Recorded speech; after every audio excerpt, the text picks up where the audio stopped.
I want to open it up to the regular agenda where we're proposing to adopt Resolution 15-06, directing the Director of Planning and Building Services to submit the 2015 update to the housing element, etc. But first I would like to do a roll call. So thank you. Councilmember Weinsoff? Here. Councilmember Reed? Here. I want to remind you to use your mic since we are being recorded. Here. There, okay. Councilmember Goddard? Vice Mayor? I'm here. Councilmember Lax? Here. Mayor Kohler? Here. So with that, we'll open it up. And I didn't read the entire thing, but I think we're good to start. So I want to bring it to have Garrett. Would you like to do the staff report, please? Sure. Before I turn it over to Jim Moore, our planning director, just thought I'd make some introductory comments. So the item before the council tonight, as you indicated, is really directing staff to submit the draft housing element for Cycle 5 to HCD for review. So tonight, we're not adopting the housing element, nor are you taking any actions related to zoning directly. All we're doing is sending the draft to HCD. What we anticipate is the State Department of Housing and Community Development, they'll do their review. Hopefully, it seems like they've been doing it pretty quick if we look at how long it's taken them to do for some of the other communities in the county. We anticipate then the Planning Commission then would reconsider the housing element with any revisions that HCD wants in April, and then that would come to the council for consideration in May, the actual adoption of the housing element. A couple of things about the housing element. In essence, the draft 2015 housing element is very, very similar to the previous housing element the council approved in 2013 and amended in 2014. There were revisions and clarifications made within the policies to make it much more clear, some adjustments to mathematical adjustments within some of the tables just to correct for errors. But in essence, the policies are pretty much the same. The only real difference is we added 17 second units into the mix to meet our regional or RHNA numbers, or regional housing needs allocation numbers. Everything else stayed pretty consistent. And so again, tonight we're just asking the council to send this on to allow staff to send it on to HCD for comment. And our overall goal is if we can adopt this by May, the end of May, then the town would qualify for the 8-year cycle review, meaning we would go through this process 8 years from now as opposed to 4 years. And so that's why we're on this system of trying to get this done by the end of May. So with that, I'd like to turn it over to Mr. Moore to conduct the staff report. Thanks, Garrett. Good evening, Mayor, council members, members of the public here, and also at home watching or watching at a later date or recording. I'm going to breeze through the report rather quickly. Please feel free to interrupt me if you have any questions along the way. If you recall, we discussed moving forward with this update back in January, and just 3 weeks ago in this room, we convened a joint meeting of the Planning Commission and the Affordable Housing Committee. And at that meeting, there were multiple edits made to the draft, and at the end, the Planning Commission passed Resolution 1505, recommending that you all accept the draft and instruct staff to deliver it to the state. Subsequent to that meeting and the multiple edits that were made, we had a follow-up list of minor tweaks that Mayor Kohler provided to us.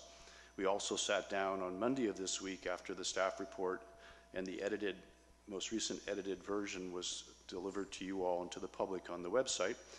We sat down and Mayor Kohler made 8 recommended edits that I'm going to go through in a minute quickly. And then we also discussed this over the telephone with Councilperson Lax this afternoon, and there are 6 edits that Mr. Lax has suggested that I will go over, and I think you have a couple more that you're going to bring up in the discussion so that you all can weigh in on whether to make them. I'll get back to that in a minute.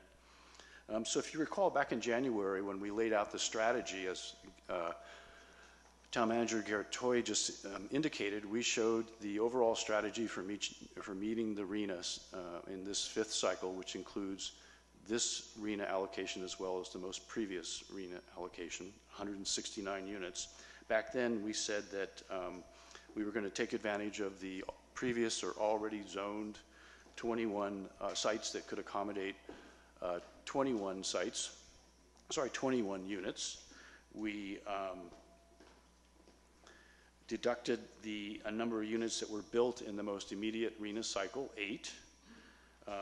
We had in the previous housing element identified opportunity sites, capital O, capital S, to accommodate 124 units through zoning changes. And then we were going to add in 16 units. So again, at that point, we thought the only changes was going forward with the original opportunity sites and adding 16 units.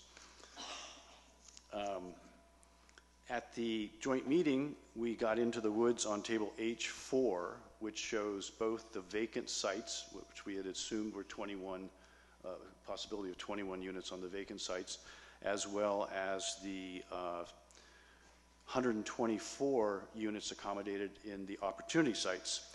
And during that session and subsequent to that session, we saw a inconsistency with how the number of units were being applied to a particular piece of property, and it made sense to reduce the table from 21 to 20. So to make up for that one shortfall on the vacant sites, we added one to the second units. So you'll see in the new revised document before you tonight that with the exception of one place we didn't catch it and maybe another one that you've seen, we've changed 16 to 17 second units where it's referenced.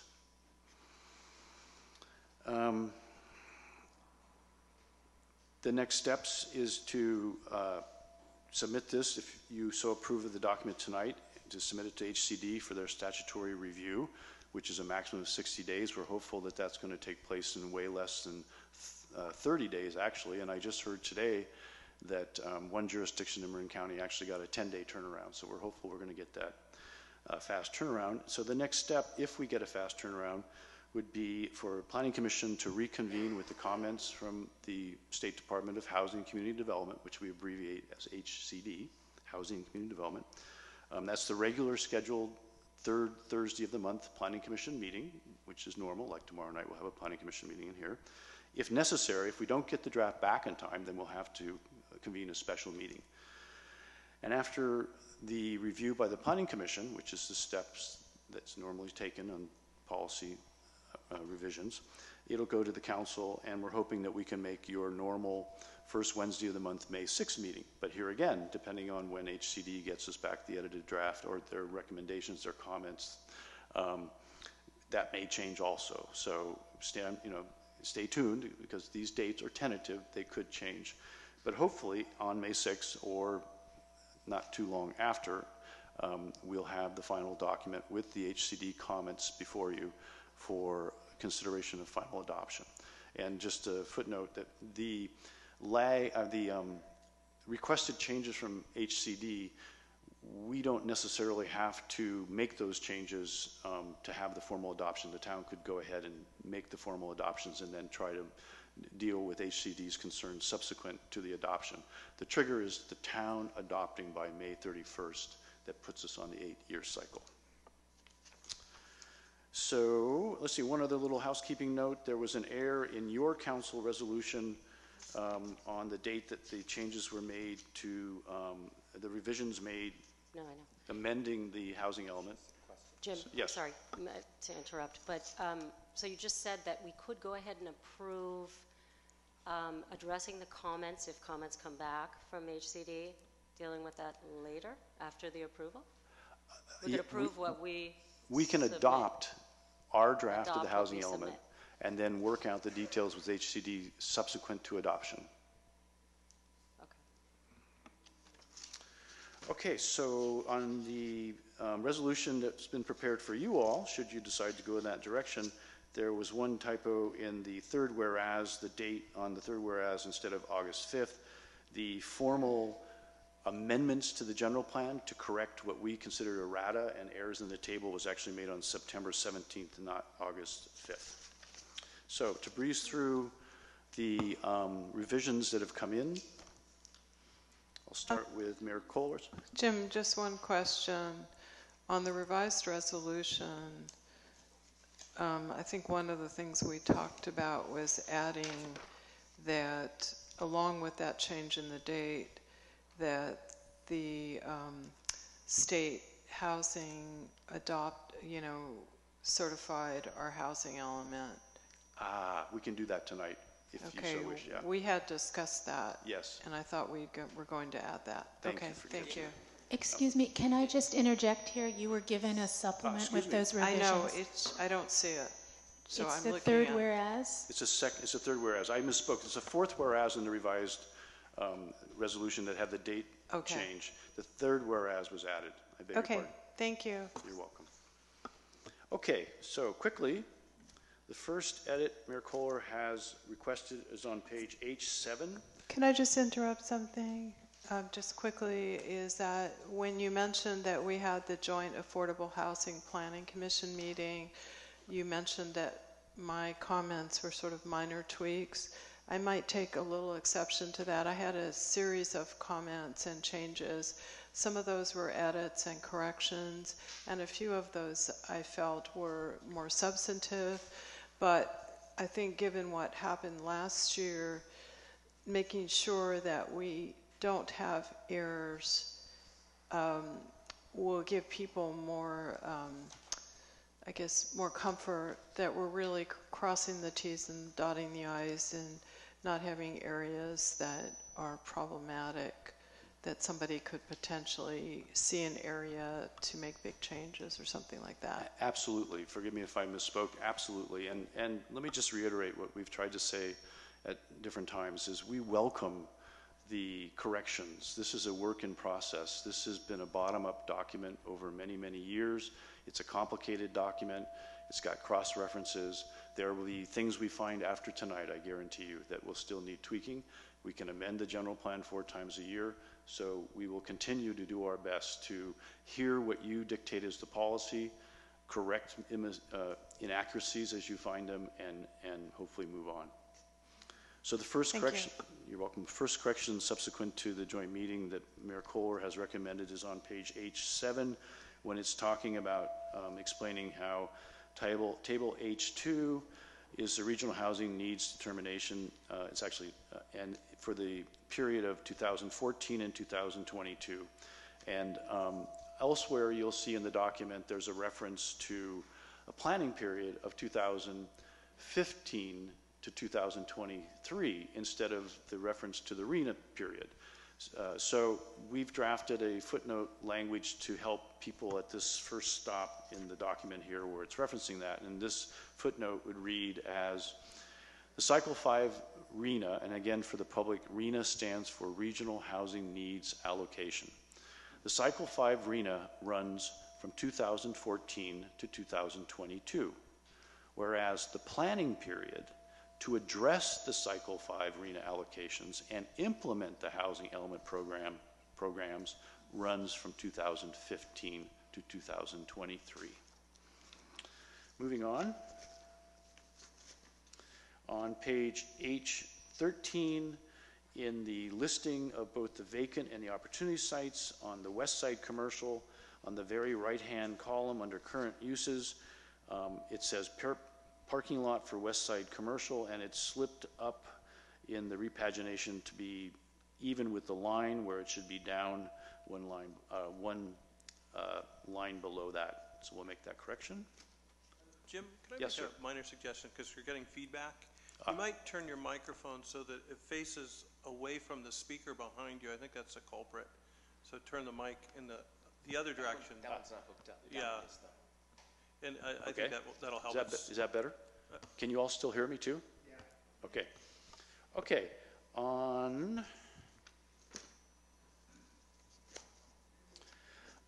page H27, on the graphic plate, site number 4 for School Street Plaza, in the legend box on top of the aerial photo, where it says proposed zoning plan development district, we actually added a line in the text below the picture that said the last sentence, it says the town is also considering splitting the site into planned district development zoning on the back 1 acre where the 9 units could be accommodated, and approximately 0.8 acres of central commercial zoning fronting Broadway.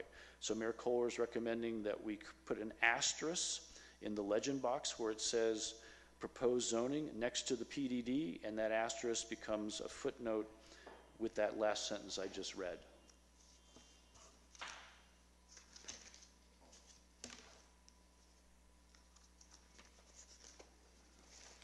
On page H58, on the first bullet under goals, objectives, policies, and programs, there's an underlined addition that says, when possible, the town will encourage and assist with projects that include units for extremely low, very low, or moderate households. She's recommending redacting or moderate households and just leave it at very low, low income housing. By the way, these edits all make sense to staff too. On page H62, under program H-1.1.1.4, preserve existing lower income units. The town has 2 deed restricted housing projects, Bennett House and Creekside. She's recommending inserting Bennett House and part of Creekside. On page H67, under the 3rd bullet at the top of the page, and also under the funding source for that program, where it's listing the different types of subsidies and programs that assist affordable housing, she recommended that in addition to those listed, we should insert the home program and also in the funding source. And there's an explanation for what home stands for. We will use the long term, which stands for Home Investment Partnerships. 2 more to go on these. And then likewise on H69, the same edit under program H2.1.4.1. Below the first series of bullets on page H69, same thing, insert the home program, Home Investment Partnerships program, and in the funding source, not only add the Home Investment Partnership program, but CDBG funds. And then lastly, for Mayor Kohler's recommended edits, is on the very last of the appendix. There were public comments listed here from the joint meeting that happened three weeks ago, and Mayor Kohler recommended that we draft a paragraph to go before those comments that summarized how these comments led to any changes within the current, is that correct, housing element? I would say that was one part of it, but we had workshops, and so you have lists of comments that members of the public gave in the workshop. So it wasn't just for that joint meeting. It was dealing with the workshops and also that final piece. And I think the workshops are actually more critical. For example, the idea of junior second units came out in those earlier workshops. So I wanted it to be clear that people participated and we took those comments to heart. Right. So as you all and we developed the housing element, we tried to integrate the comments that were appropriate. Some were just rhetorical comments, some were things we couldn't address, but I really wanted to have kind of an overall capturing paragraph that talks about all of that, so people feel like their time spent in those workshops was very meaningful. Right. Which it was. Right. And we've been on a tight schedule with all sorts of things actually in the last 3 days. So we haven't had a chance to draft those, and it's a draft that, or now what will be those. And they are not, this document going to HCD, those revisions won't impact the review from HCD, so we'll be drafting those after this goes off to HCD, and then that'll come back to you for editing and wordsmithing those paragraphs. Okay. And then moving on to Councilmember Lax, Peter's edits. And as I mentioned, Peter's going to have a couple more to discuss with you. On page H14, on table H4, just want to note that on Opportunity Site 4, School Street Plaza, for all the other opportunity sites that had multiple assessor parcel numbers, or what we call APNs, there was a subtotal of the units being counted in those opportunity sites. You'll notice with School Street Plaza, there's just one parcel and there's no subtotal. So if you were to go back and just try to add up the subtotals, you're going to be shy 9 if you don't realize that's what's going on. And on page H16, when you get to the end of that table, you'll notice the new language as a result of what was requested at the joint meeting on how it all sums out. And the bold lines there, you have sort of the summary of the opportunity sites, which is 62 lower income, which is basically the church and Tenolima, and the only 2 sites where the base density is applied, which covers the lower income range requirements for us. And then you'll see 62 moderate or above moderate, and that would be the 53 units in the second floor in the central commercial and highway commercial areas, as well as the 9 units in School Street Plaza. And then when you add in the vacant sites, which are 20, to that 124, you add those 20, and that's where you get the grand total of 144. So it might be helpful if under that ground total, you had a breakdown like above on the opportunity sites where it showed you had 62 lower income and 82 moderate or above moderate. And that would be an easy edit to make before this goes off to the state. On page H23, this is the plate, the first graphic plate of all the opportunity sites.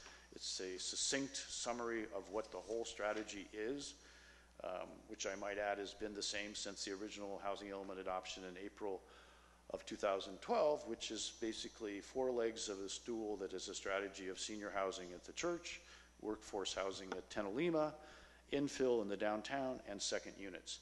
And Peter caught the fact that we didn't catch the change that was necessary at the very bottom block where we still reference the 16 second units, so we need to change that to 17.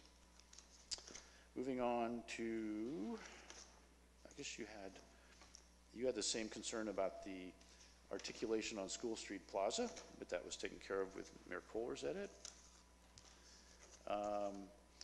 On page H46 in the table that runs sideways, landscape, on program H4.1.1.2, on the right-hand, second to the right column, achievements, effectiveness, in the second to the last sentence, there's something missing. It says the town is conducting, something's missing, in order to enact a zoning map that is acceptable to the community. The program will be continued. This is regarding the revising the zoning ordinance. And so I presume what was intended to be there would be the town is conducting outreach and town forums in order to enact a zoning map that is acceptable to the community. If that's okay, that would be the edit there. Moving on to page H74 under program H4.1.1.2. The very last bullet at the bottom of the page talks about revise the town zoning ordinance. There's several bullets. What page are you on? Sorry, H74. Okay. This is under the program H4.1.1.2, the bottom of the page. It says revise the town zoning ordinance. The last bullet where it's talking about amending the ordinance, it says incentivizing affordable housing maintenance through deed restrictions. Council member Lax's recommendation that rather than saying incentivizing, say enforcing affordability maintenance through deed restrictions. And lastly, on page H78, under program H-4.1.2.1 with regards to enacting density bonus zoning and other incentives, that first bullet says implementation of additional elements of a density bonus program, parentheses, above and beyond those required by GC section 65915, including establishing simplified density bonus provisions, such as offering 2 bonus units for each unit affordable to low-income ownership or extremely or very low-income rentals.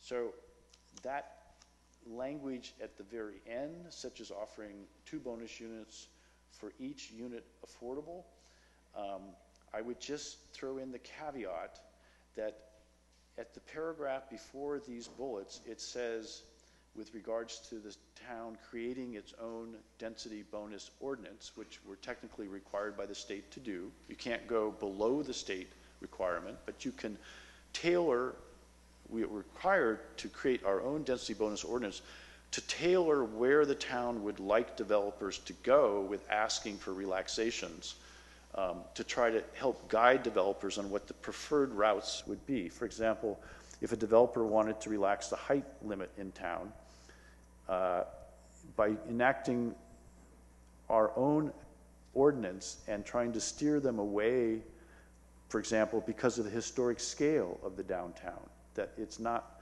within the historic environmental context of the town. It's important for the town, I think, to get out in front of this, because the housing density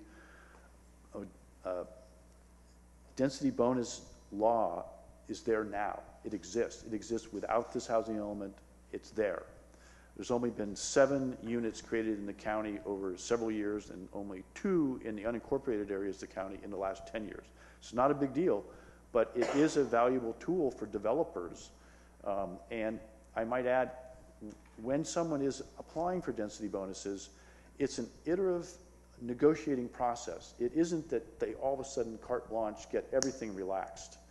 In fact, they have a burden to show that their project is dependent upon the relaxation they're asking for. Otherwise, it doesn't make sense economically.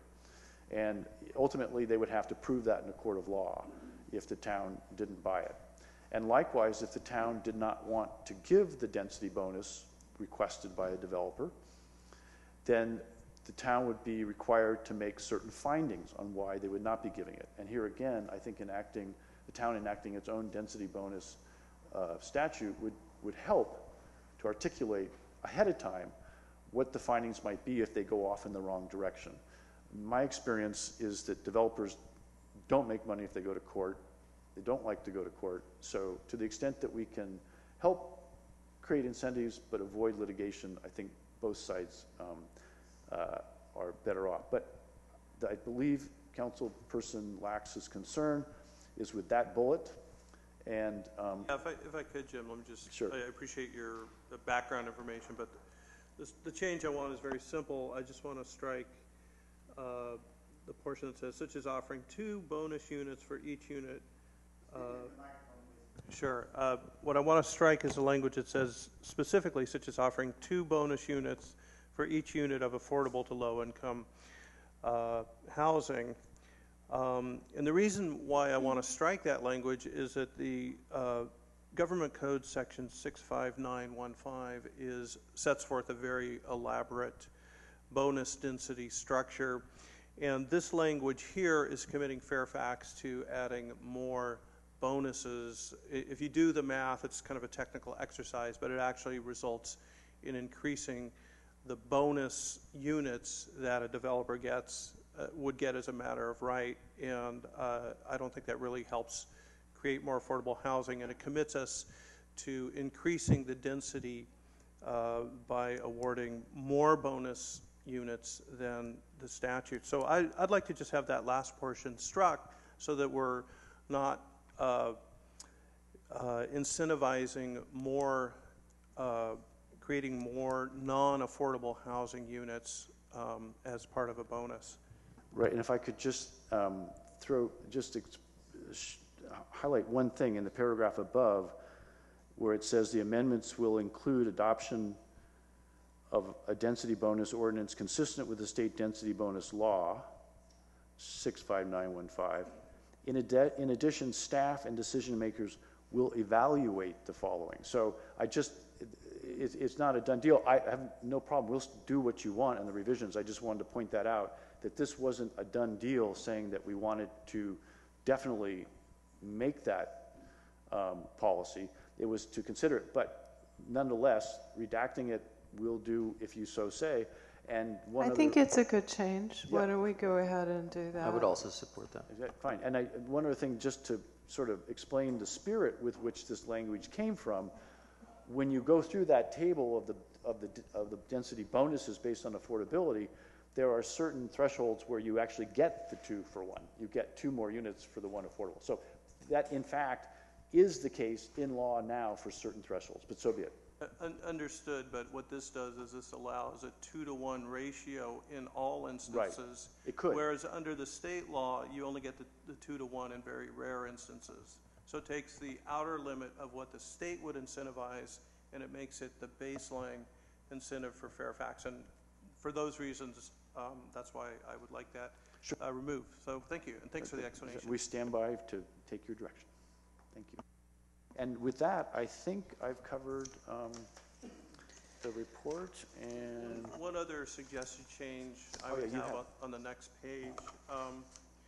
Talking about sustainable affordable housing, goal H5. It talks about well-designed, energy-efficient housing, affordable to and appropriate for a diverse population at compatible scales. And then it says, and in the appropriate transit-supported locations. I think if we delete the phrase, and in the appropriate transit-supported locations, we're making a statement that we want that as a goal in all zones and not just limited to transit-oriented. So a minor change, but I think it reflects a better policy with respect to creating sustainability in any new housing.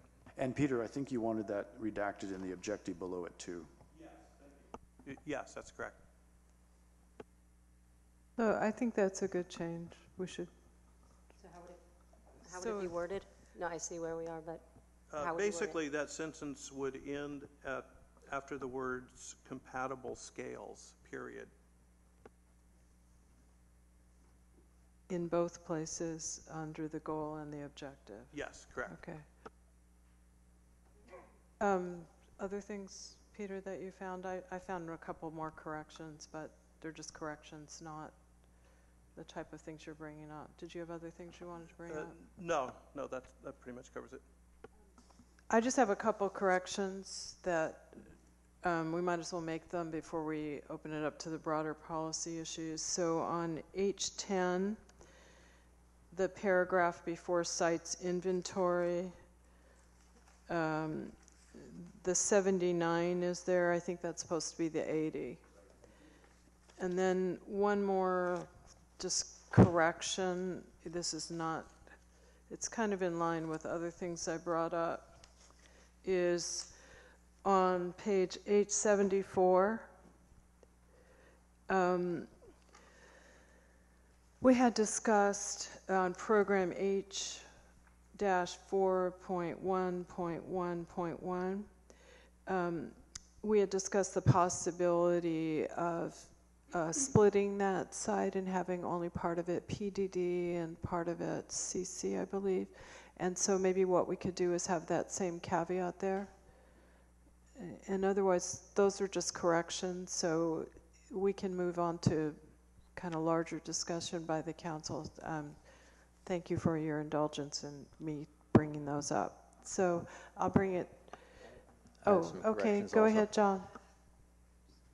All right, I have a lot of notes here, and I guess if we're just talking about corrections at this point and not things that affect policy, I think you can do both. I could do but both? Probably do the corrections first, just so we Okay. get those out of the way. You might want to hear from the public before you actually get into the policy stuff, but so be it. Okay. Well, I guess if we're going just on the corrections, I will try to keep it to that. Table H4 is the first place that I've got, and I guess that's on page H11. And I'll flip to it here so I can... work off more than just my notes.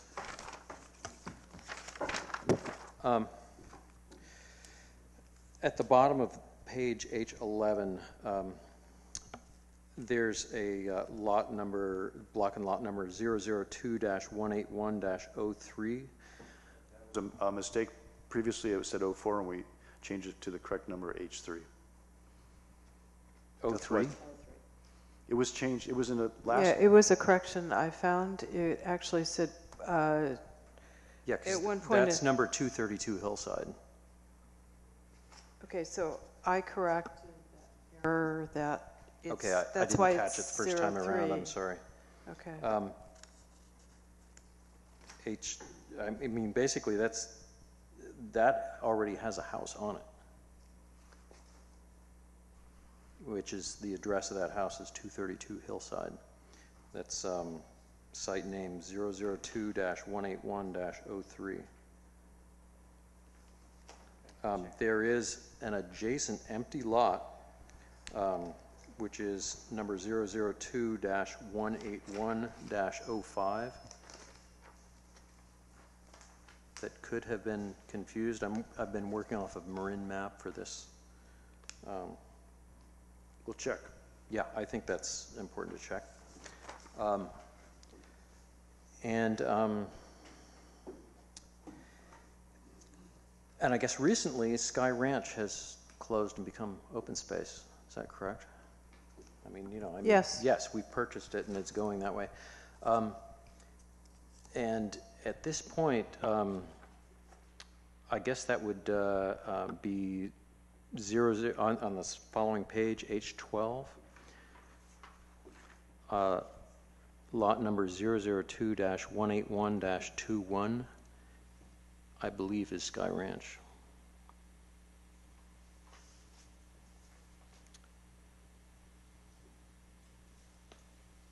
And I guess 3 slots above that, 002-181-12. According to Marin map, there is a building on the property, on that lot, that is, I mean, and this could be an inaccuracy with Marin map, because I know that some of the layers don't quite match up right, but it does show a building on that property adjacent to a number of other buildings that are all at number 100 Summit in San Anselmo. And I just wonder about that. Okay, that's worth checking. Which one is that, John? That is the second one from the top on page H12. So you think that one already is occupied? The bulk, that's a very big lot. It's over 11 acres. And, but over on the, I guess it would be the eastern end of that lot, there, it shows a building there, but appears to be part of the compound of number 100 Summit in San Anselmo. And I really don't know the status of that, but that's... So it may be a San Anselmo parcel instead of a Fairfax parcel? Well, I think the parcel is in Fairfax. Okay. But it could be that the San Anselmo resident owns it. I don't know. I mean, I wasn't in that many layers on Marin map. I was basically just going on what was visual there. Okay, thanks. Let me see. I guess also on page H13, which is the next one, the second one down the list, which is listed as 01-018-01, is a lot that actually doesn't exist on Marin map. I think that the block and lot number, the APN, that I just read off, probably contains a typo, because there, this section on page H13 is basically the west side commercial zone, and that basically goes from Fitzpatrick's down through the Women's Fitness Center, past the little hill nubbin that nothing is built on, I guess I should call it IGA Market, and all the way down to the old Good Earth. And the only lot not called out on that thing is the very nice little hill, the rock that's sticking up there between the vet and IGA Market. That number of that particular lot is 001-183-10.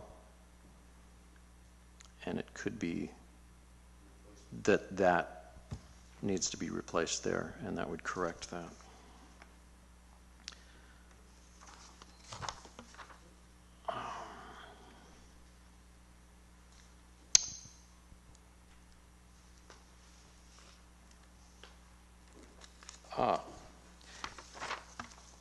And also on this same H4 table, if you go to page, well, it isn't on there basically.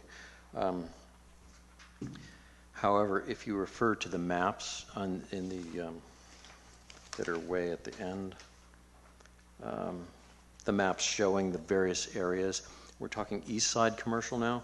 I am wondering whether you wanted to include number 2 Willow and the nursery, because that's are included in the text version of East Side Commercial. I'd be surprised if the nursery isn't on here.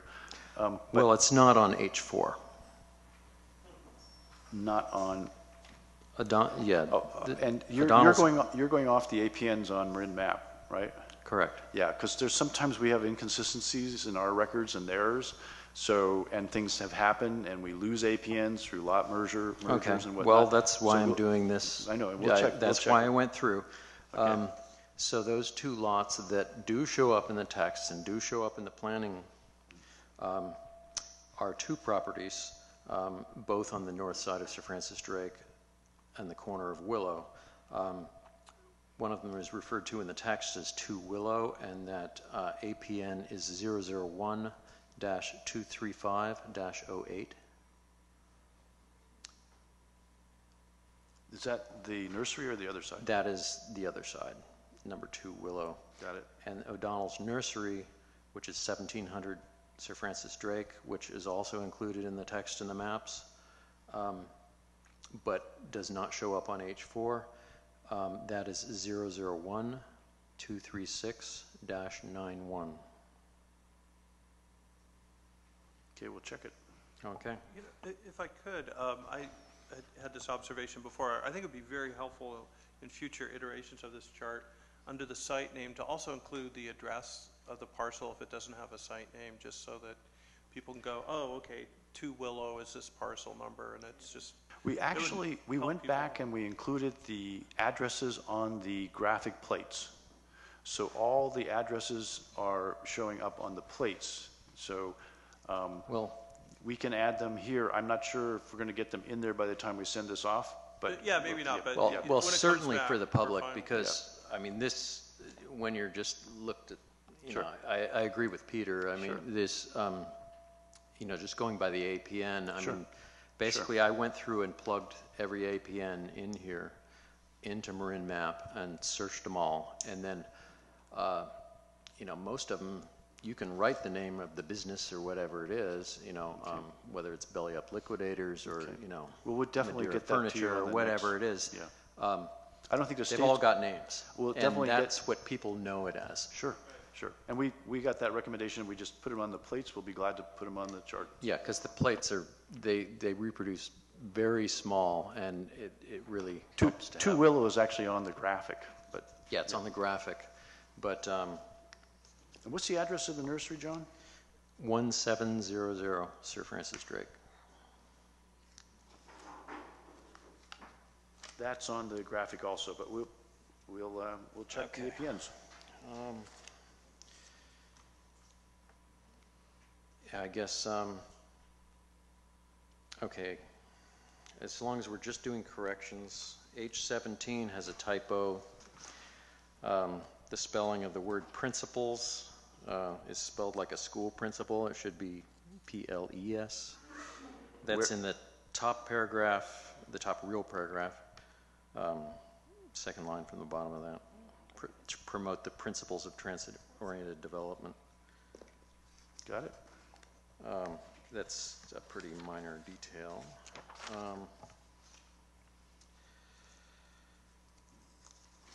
Let me see, I guess, yeah, one thing I've got popping up a bunch of things is really a policy thing to do with School Street.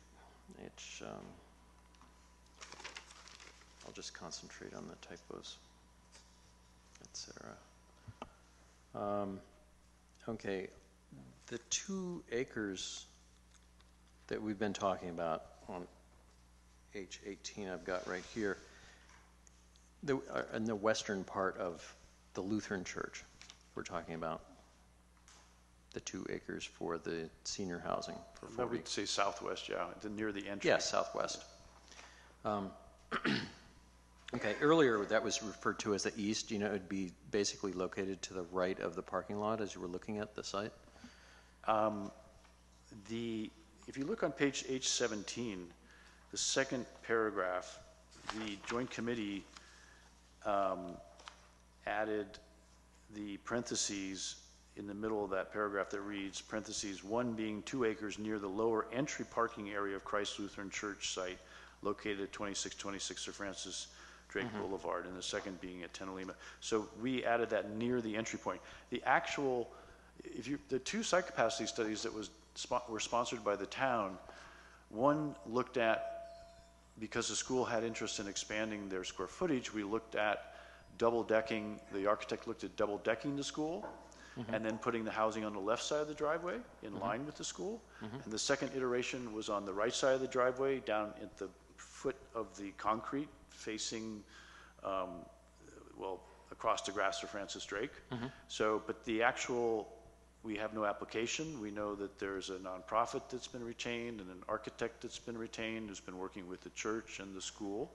And we hear they're moving along, but we won't know exactly where the lot they will propose is yet, and we don't know exactly where the footprint of any proposed building in an application will be yet. Yeah, well, I was unaware of that change in the goalposts and whatnot. But yeah, I guess that language is vague enough so that it will be there as long as it's 2 acres. I mean, I think that that's what people are caring about. Yes. Okay. And again, we've tried to do it as best job as we could to everywhere in the document articulate that it's just the future 2 acres that will be applied, where the planned development district zoning would be applied, and it was just those 2 acres and just Tenalima where the language, the revision of the language in the planned development district section of the zoning ordinance would apply the 20 unit space density to. No other planning development district. That's understood. And I just want to articulate that was never envisioned for School Street Plaza, which is still being proposed to be planned development district, with the caveat that the town is considering bifurcating the lot where the back half would be planned development district and the front half central commercial fronting Broadway. Okay, well, I have quite a lot to say about that, but I'm saving that for later on in our policy discussion.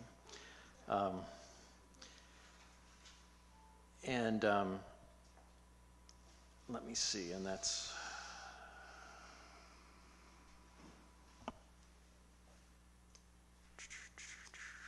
I've already taken care of the east side.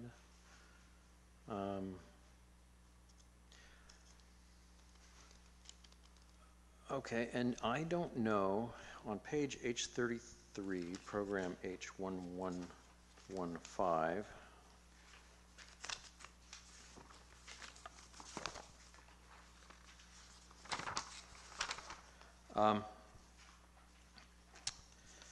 it states that there are no at-risk units in Fairfax, and I guess at-risk is in danger of losing their subsidized nature or something like that in relation here, except this particular lot number that I am referring to is the Center Oaks Apartments. That is listed in table H4 as a potential place for 2 moderate income units. I'm sorry, where are you seeing a reference to a site?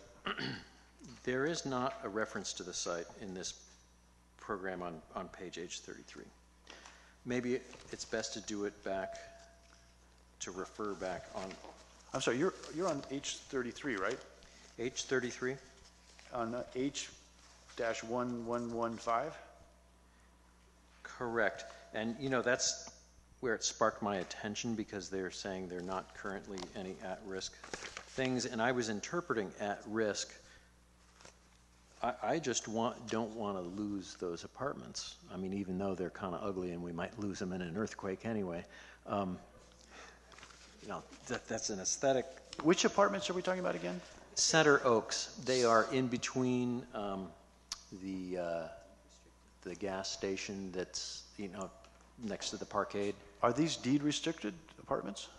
They are not. They're not. They're not. They're basically all Section 8 or mostly Section 8 right now. If they're not deed restricted, they're not considered at risk. Yeah, so it's not at risk. However, it brings up something that lot number, APN 002-127-02, is listed under an opportunity site on table H4. What's that parcel number again, John? 002-127-02, and that's on page H14. It's the third one from the bottom. And since, I mean, it may well be that, you know, it's listed at 0.35 acres, it may be that you can fit a couple more units on there, and that's why it's listed here. But there is an apartment building on that lot.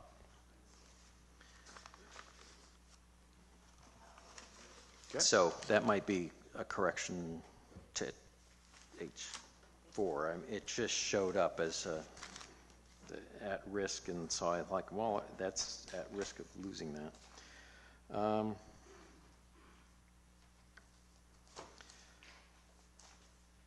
This next thing is a policy thing.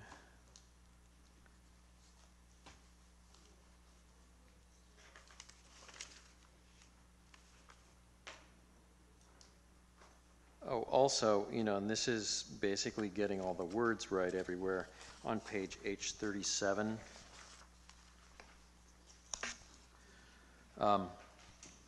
program H2.1.1.1. This rezone the Lutheran Church property at 2626 Sir Francis Drake Boulevard. Why not put rezone 2 acres of the Lutheran Church? You're on the left-hand column. Sorry? You're on the On left-hand the column? left-hand column, yes. Yeah, this is just reflecting, This is reflecting the old yeah, so, thing. Okay. yeah. So it's, I mean, I just want to be really clear to somebody who's coming in and not knowing, okay, well, this column reflects old stuff and this one reflects new. That's how the table is headed. Yeah. Way back at the beginning. But I just want to make it clear for people, the layperson. This is a required table by HCD. It's reviewing the old programs. Okay.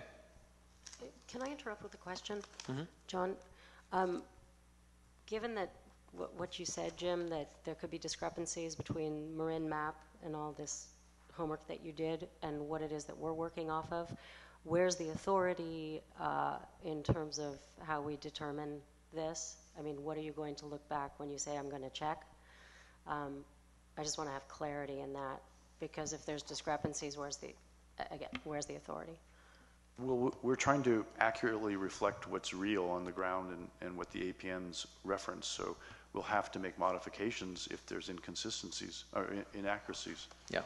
And Marin map is pretty accurate. You know, it's based I on think the aerial question photographs, is- and I think this is basically a heads up for Jim to be I able think to the check all the question details. is, how do you decide which one is right? Ah, Not if Marin Maps is saying one, I think she's just saying, how do you decide which one's right versus not? I mean, I imagine what we're going to do is look at it on the ground, see where it is. well, we're and- going to review where we got these numbers. We're going to go back to Marin Maps and cross-reference the APNs with the address and what's built on the ground on those particular sites. Wouldn't you? And then we'll give it our best shot in terms of if there's, if there happens to be a building on a site that we thought there could be a building, if that building was built after 2007, then we've got one more we can count on the already built. So the 8 goes up and the needed goes down. Which is all good too. And I think Marin Maps is a private vendor, right? It's the Computer county. service. And the assessor parcel map has, I think that would probably be the final, reference point, if there's a discrepancy with Marin Maps. Well, that's supposed to be what Marin Map is built off of, is the Right. assessor's maps. But sometimes But they they make mix in mistakes. aerials and, Yeah. it's Why got a lot of why stuff. don't we trust the staff to make the right decision and do the on-the-ground work so that we can clarify this? So thank you, John, for doing all this homework. It's Yeah, really helpful. Yeah, thank you. And also, other staff is the one that's usually working with the county on verifying what's going on. If there's been any last-minute changes that hasn't shown up yet. So we just sort of dig into it, find out, and we'll see where we are once we reveal the correct Okay. information. And here is another one that's definitely not sourced from the town of Fairfax, and I think this is the last correction I've got, which is in one of the appendices. It's HB-11, table B-9. B as in boy, yes. And 11? Yeah, I mean, it's Appendix B, page 11.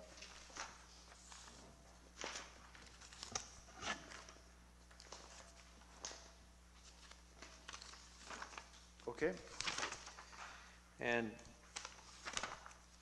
I mean, I have some personal affair. Yeah, I mean, one of the major employers in Marin County is, well, it lists a kayaking club that I used to belong to. And just to Which is interrupt, kind of ridiculous. this came up at the Affordable Housing Planning Commission meeting, and I believe we were going to strike this. That's great, because I think it was a does mistake not that it instill wasn't called. confidence. So this was the kayakers. We discussed this at Affordable Housing Planning Commission, that there's no way that could be correct. Yeah, it's a nonprofit, and there are no employees, just for the record. But, Got it. So definitely less than 999. yeah. Okay. Okay, so all of the other comments that I have are policy related. So that's what I got. Why don't we Thanks for bearing with see the process. if any of the other council members have corrections, and if not, we can open it up to the public for comment, then we can bring it back and discuss the policy issues. So Renee or David, any corrections? Well, just since we're going to detail, this just came up as I was looking, as Peter's comments were, or changes were being added. So going back to H74, page H74, there were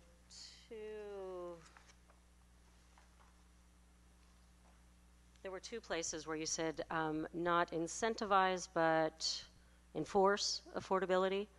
And in the paragraph right next to program H4112, it does say the town, by the Planning Commission and the Town Council to facilitate and incentivize creation of low income. Do we want that to also say enforce, just so we don't have, or is that clear enough? No, I think incentivize is the right word there. Yeah, I agree with you, Peter. Because there's a Okay. mix of stuff in. Because we are incentivizing it by enforcing. There's different things. So with that, let's open it up to the public for public comment. I want to remind you that you have 3 minutes. And if you feel comfortable, if you would provide your name and where you live, that would be appropriate. Thank you. So with that, John? Thank you, John Sargent. I have just a few comments. By bifurcating this process and having, lots and lots of meetings, I feel that, I know in my case, I attended several of them, said the same thing at every meeting, but I think you sort of wore people out as far as their interest in this, and they're able to comment on it.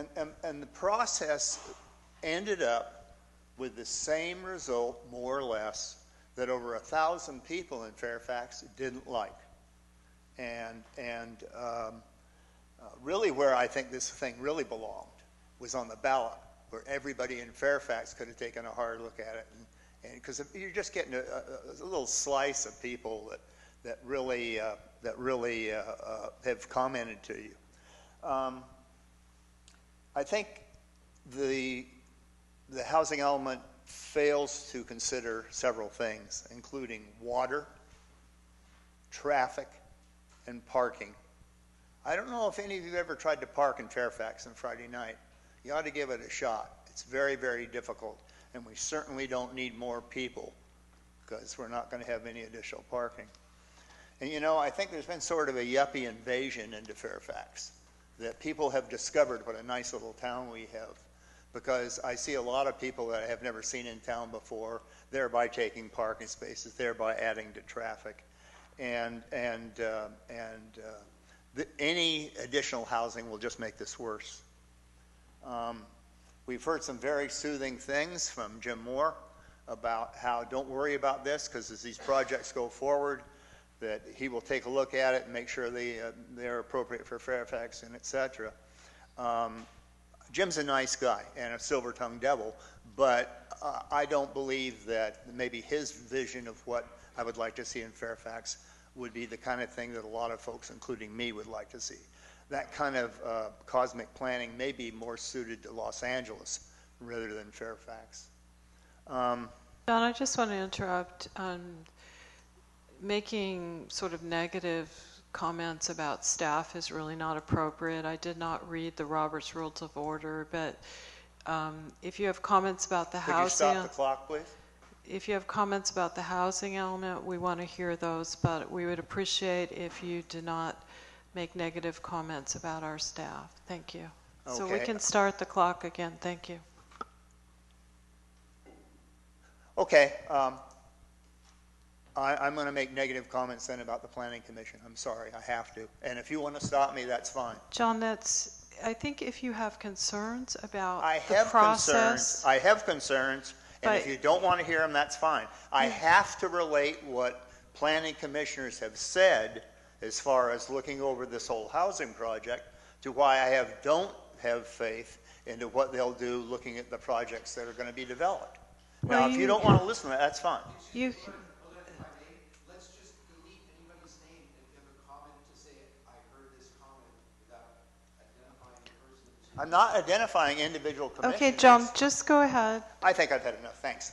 Okay, thank you. Jessica, if you would state your name and where you live, if you feel comfortable doing so. Thank you. You need to press the red button, please. Or the button. Sorry, no red button. Okay, it's red up here. Jessica Green, 154 Ridgeway, Fairfax. Part of Fairfax... Excuse me, John. If you want to talk, could you take that outside so Jessica can be heard? Thank you. Part of Fairfax special ambience is a feeling of shared community and low-stress opportunity to enjoy our public spaces, but continual traffic congestion and parking gridlock erode that ambience, creating stress, noise, even vulnerability to asthma and other illnesses. We've already seen these problems increase significantly in recent years, and the proposed housing developments, virtually all are along our main arterial road, threaten to make things much worse. Our town's planning staff and planning commission are good, thoughtful, well-intentioned people, but I fear they are leading us towards a disastrous unintended consequences by feeding us unrealistic best-case scenarios for how much housing developers will automatically be entitled to. I know tonight we've actually addressed that a little bit. That's exactly what happened with WinCup when the developer there threatened to sue. Corte Madera was forced to cave. Fairfax has even less money to fight a lawsuit, if not our referendum and zoning repeal. Fairfax would have been in an identical situation with our School Street site, which our planners have now instead removed as a planned development district. Next time, we may not be so lucky. We need prudent, methodical, realistic planning, and we also need to take action in those areas where we can have some control. Our planning needs to become bottom-up from the Fairfax community itself rather than top-down from the state and regional mandates. That's the Fairfax way. We must not build any more market rate housing. We already have plenty of that. We must ensure that what new housing is created meets the needs of the fewest options, very low and extremely low income folks. Most Fairfax employees only work part-time in retail, make very little money. To avoid commuting, they need housing in the extremely low category rather than so-called workforce housing for families with incomes up to $185,400. And this extremely low income housing must be required to have very long-term deed restrictions, 20 to 25 years, insisting it remains that way. Also, our housing element should require that any housing allowed by right must have floor area sizes, say 500 square feet for studios, 700 square feet for one bedrooms, and similar for units with more bedrooms. So I think my time is up. Thank you. Thank you. Next speaker, Alexander.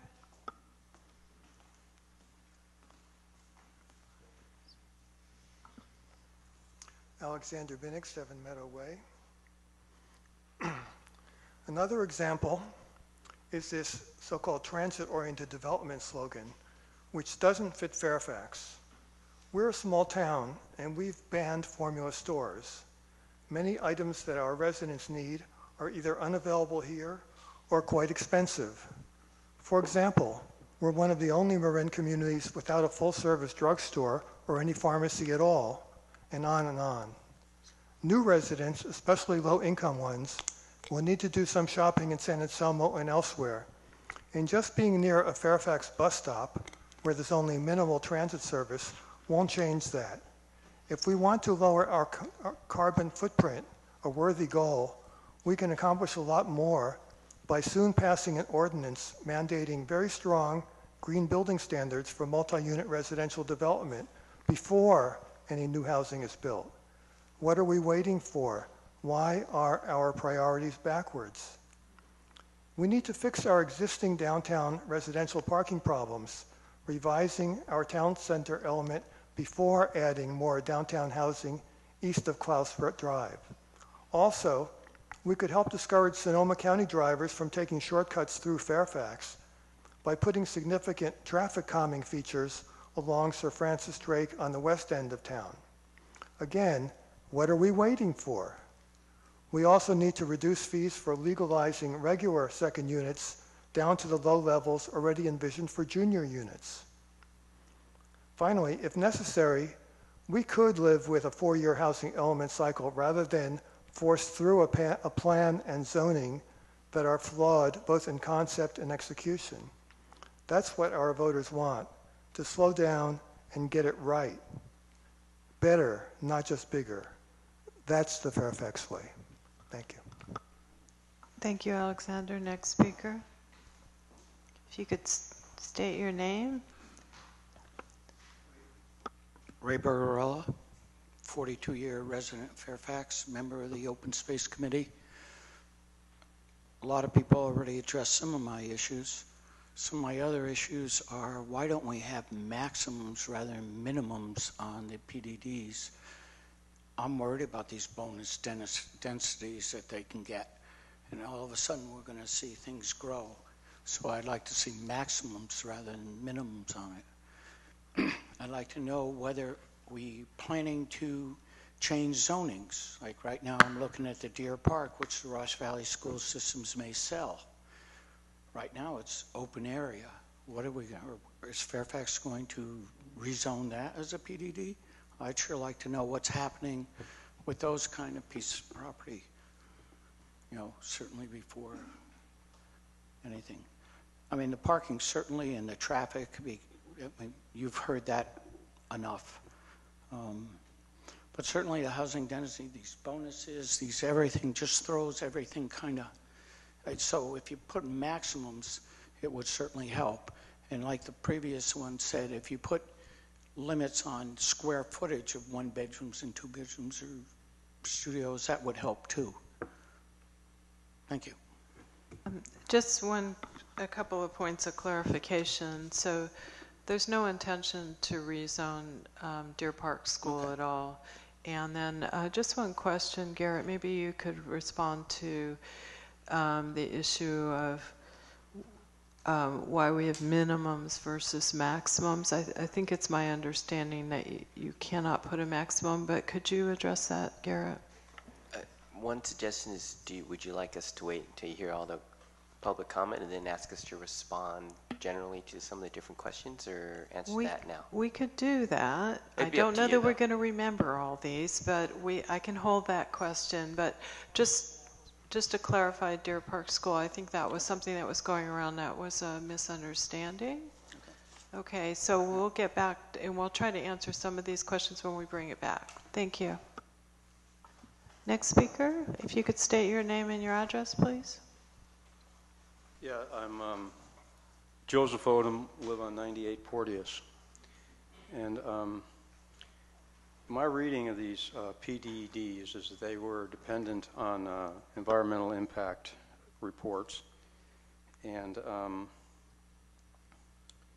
for all of these different properties. And I looked over the EIRs, and I found no mention of impact on bicycle safety for the added housing.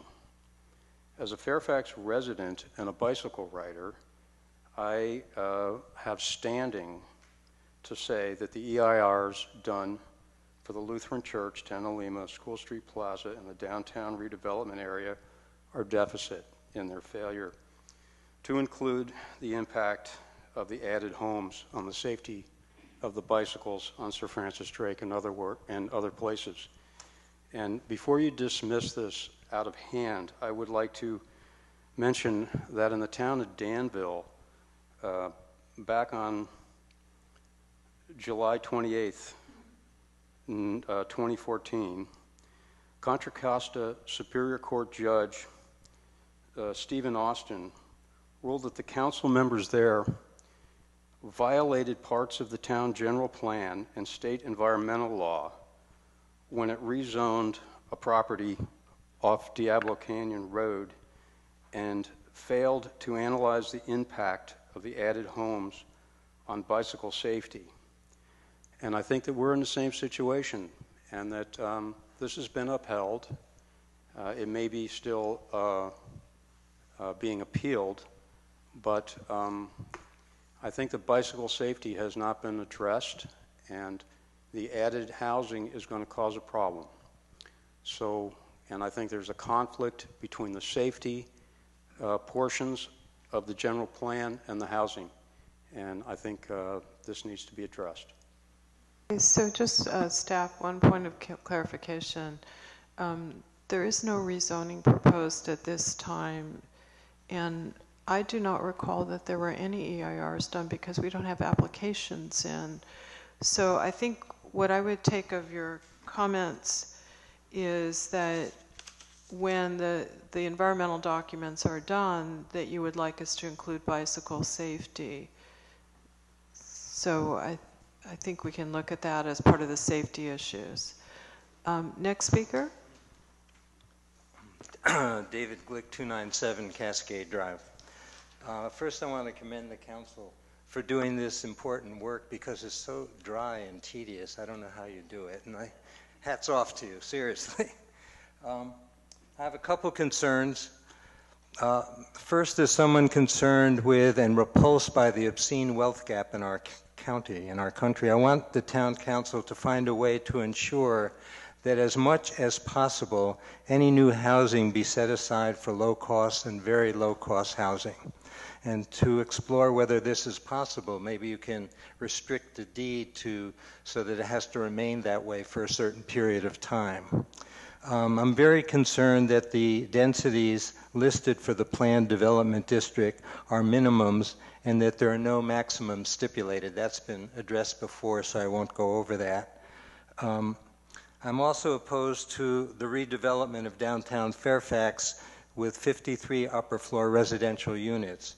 I would like the town council to drop this from the housing element. These additional units will only exacerbate the congested traffic downtown and make parking much worse. It's already a nightmare on some days. The idea of transit-oriented development might make sense for large cities, but not for a small town like Fairfax. All the traffic that enters and leaves Fairfax must proceed along one or two of the overcrowded roadways. Since all the new proposed housing is directly along one of these roadways, the traffic will just become more and more congested, so I certainly have a concern about that. Finally, what I want to say is let's find a way, as the caring and progressive community that we are, to address all these issues. The issue of homelessness, the issue of the state's housing needs, the dearth of real low-income housing that we all need. But at the same time, let's make sure that we preserve the local autonomy of our town that makes it the very special place that we all live and love. So those are pretty much the things I want to say. Thank you. Next speaker. Ray, you've already spoken. We only get one opportunity to speak. Michael, if you'd state your name, please. Michael McIntosh. To begin with, I'm actually impressed this evening. I kind of anticipated Peter since he's new, Barbara with her pre-existing interest, and John, actually I'm happily surprised to see the detail and interest that you spend reading these documents. I actually see all of these boards and councils these days as trying to do your best to get through a document that you're not creating.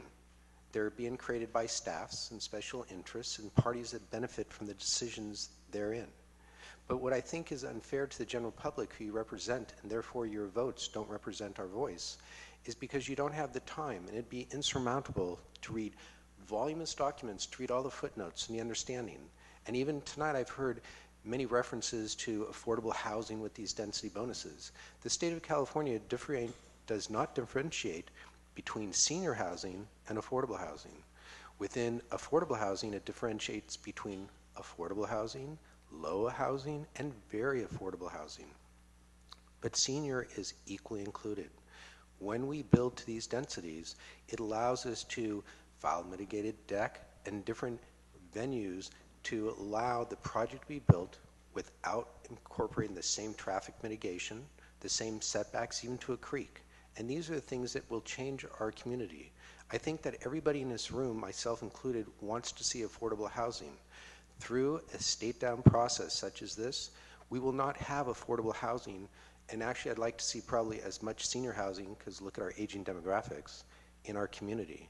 When the state dictates and we set forward policies as we're doing, and I appreciate all of Jim's work here, you're actually opening it up with a state mandate. And as a state mandate, that's an open field for everybody in the state of California to participate in that space. I would like to see this town stand up and really think about what we're doing. If the town of Fairfax stood up and said that you're going to file a redevelopment agency, collecting the money internally, we could then restrict those options of affordable housing and senior housing to those people in our community that have paid taxes for many years, and whether there's a mental disability, a drug disability, or just the fact that some of us don't make the best decisions or unfair. We can all be homeless with a medical issue or a financial issue. And those are the people that I think that are at risk, that we should extend our hand and we should save. And we could do that by filing our own redevelopment agency. We can incorporate all this language, but not allow the state mandates.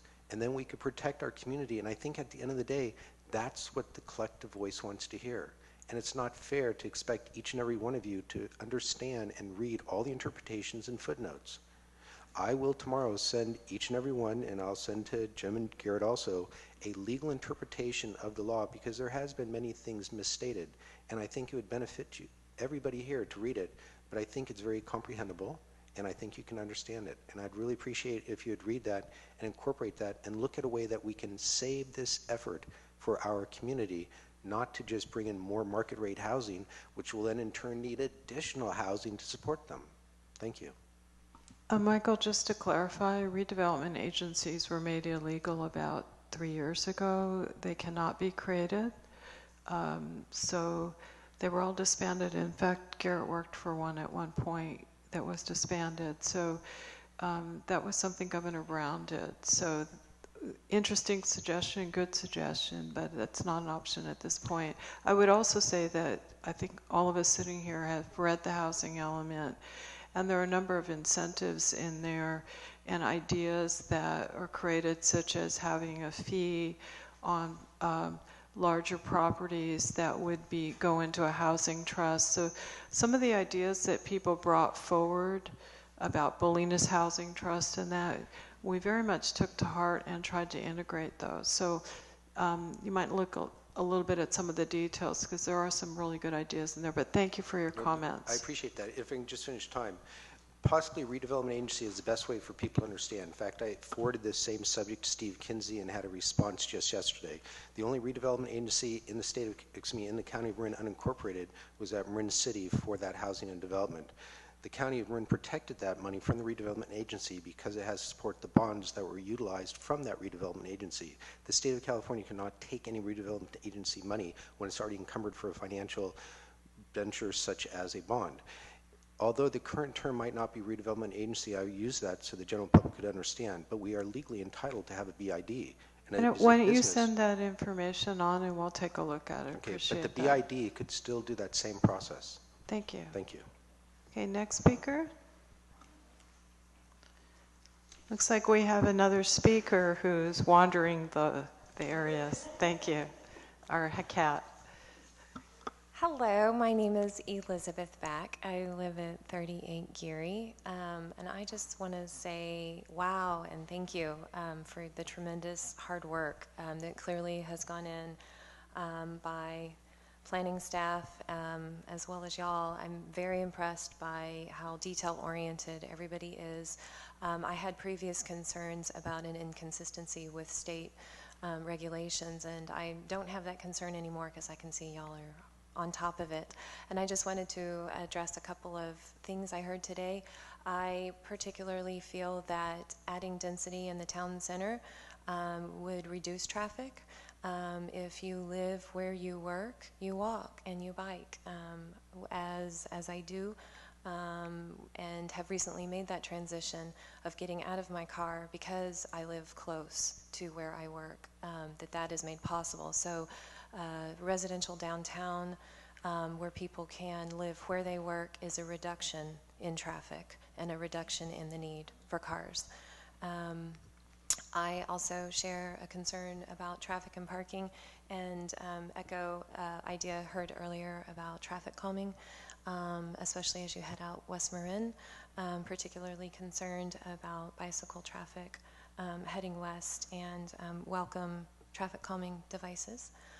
And I just wanted to, one last comment I heard, I don't feel our town is getting yuppies. And I just want to make sure nobody feels that young and youthful is yuppie, because I don't feel that way. Thank y'all. Thank you. Next speaker. Miriam Weinstein on Oak Tree Lane.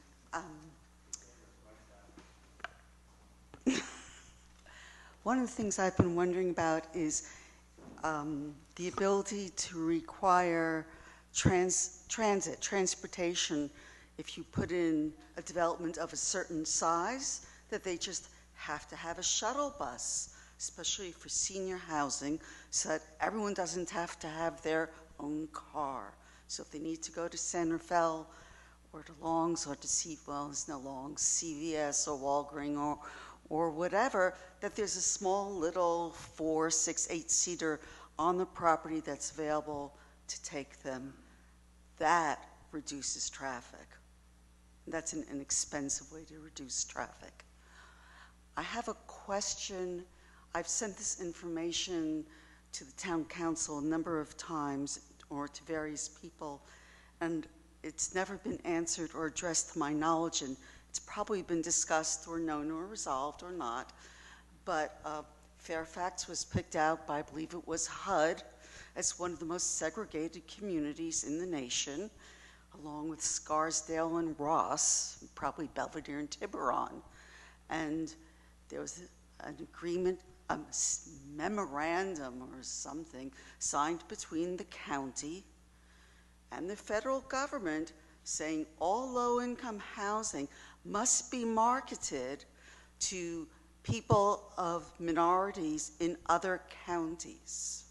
So unless my understanding is wrong or that's been reneged, there's no such thing as Fairfax housing for Fairfax folks. I went to sign up for the senior housing at Parno House about 1.5 years ago, and I can't say what it was like all day, but when I was there, virtually every person there was from San Francisco, was elderly Chinese and not English speaking. So if you are required to market out of county, which is what the memorandum says, this is going to be what we're going to be dealing with, not us old hippies, school teachers and local environmentalists. So I'm just wondering if anyone is up to date on that, because I have sent it over a number of times. I sit on the Community Development Block Grant Committee, which is a countywide committee, and Marin County did sign an agreement, but it was really to conduct more outreach. I don't have all the details of that, but I would suggest you can contact Roy Bateman in the county. There's a woman that is new who's come in to take over that role. The woman who worked on it before has moved on, but she's transitioned well, and I can't remember her name. But we're not required to market that. That's part of what the county is doing, is marketing more to make sure that we have communities of color or disabled people. But it's not a specific requirement on Fairfax. So I would suggest that you take that to the county. We do not have the details here. Okay. My understanding from reading it was all affordable housing must be marketed. Maybe I read that wrong. Yeah, and I would follow up with, I'm sorry, I can't remember her name, I just met her. I would like it if the town would follow up, because that's not my personal thing. Okay, well, we can certainly follow up with Roy Bateman and talk more about it. Thank you. Thank you. Next speaker. Hi, I'm Lynn Corwin. I live on Cascade Drive. And the thing that I'm most concerned about are the density bonuses, because as it stands now, if the same thing that could be happening at Whistle Stop could be happening here. And I mean like a 5-story building, because I know that there's no height limits, there's no setback limits, and there's no parking restrictions when you build something and you get the density bonuses. And I'm wondering if there's a way that we can write something into the proposal, or the whatever you're writing up now. I can't think of the name of it. Yeah, there's a way that we can protect our height limits and our way of living. I mean, I don't want to see a 5-story building here. I'm here because I don't want to live in an urban center. I moved here because I didn't want to be living in the city, and I don't want to see that happening here. And if maybe there's a way that we can build it in, that we can protect that. Thank you. Just a couple of clarifications. So the housing density bonus law exists regardless of whether we have a housing element or not.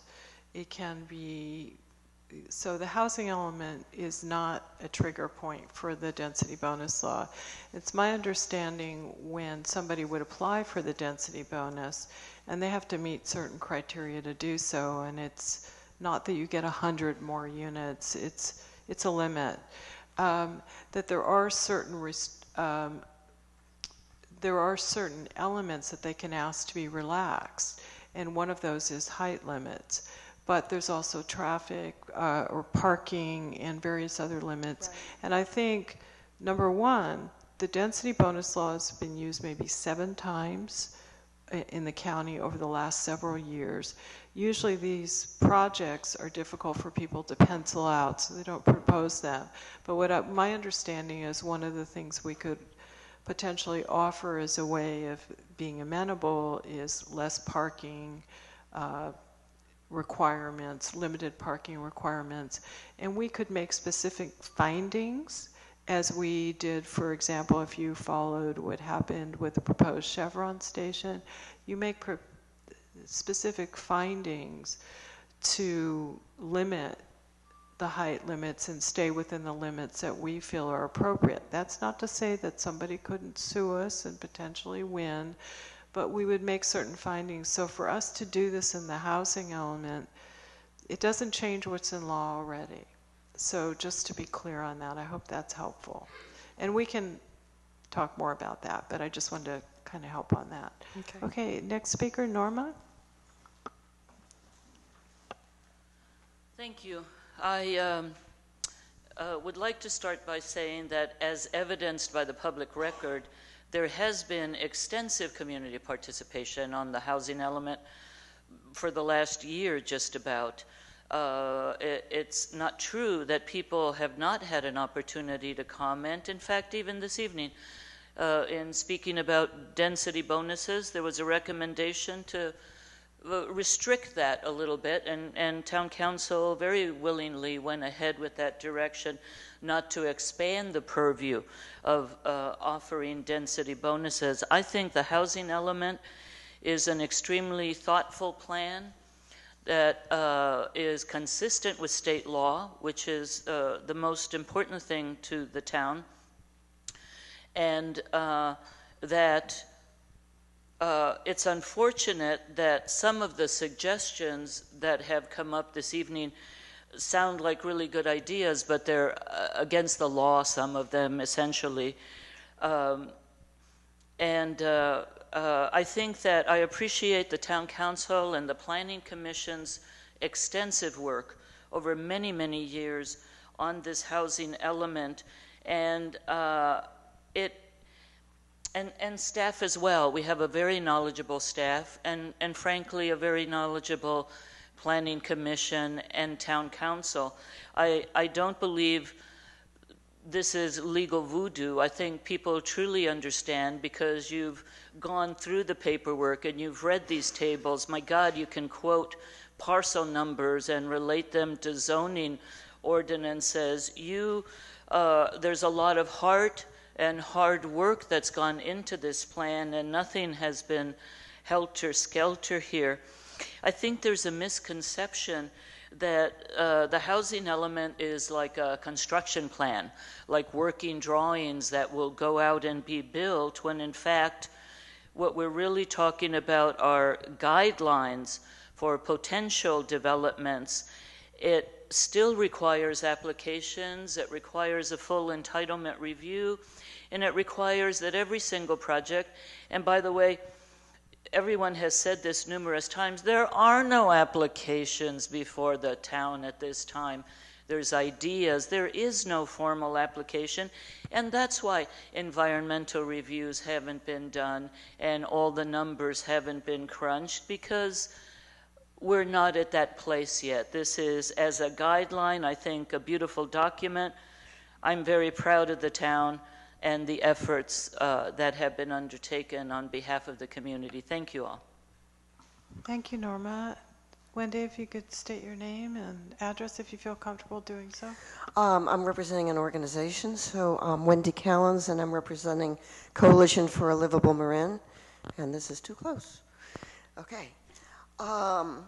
I also want to commend this town council. I have been, as part of CALM, I have been attending the housing element hearings across the county, and I have to say there is no other community that has been as thorough and as detailed, has done as much public outreach as the town of Fairfax, and I think you should be really commended.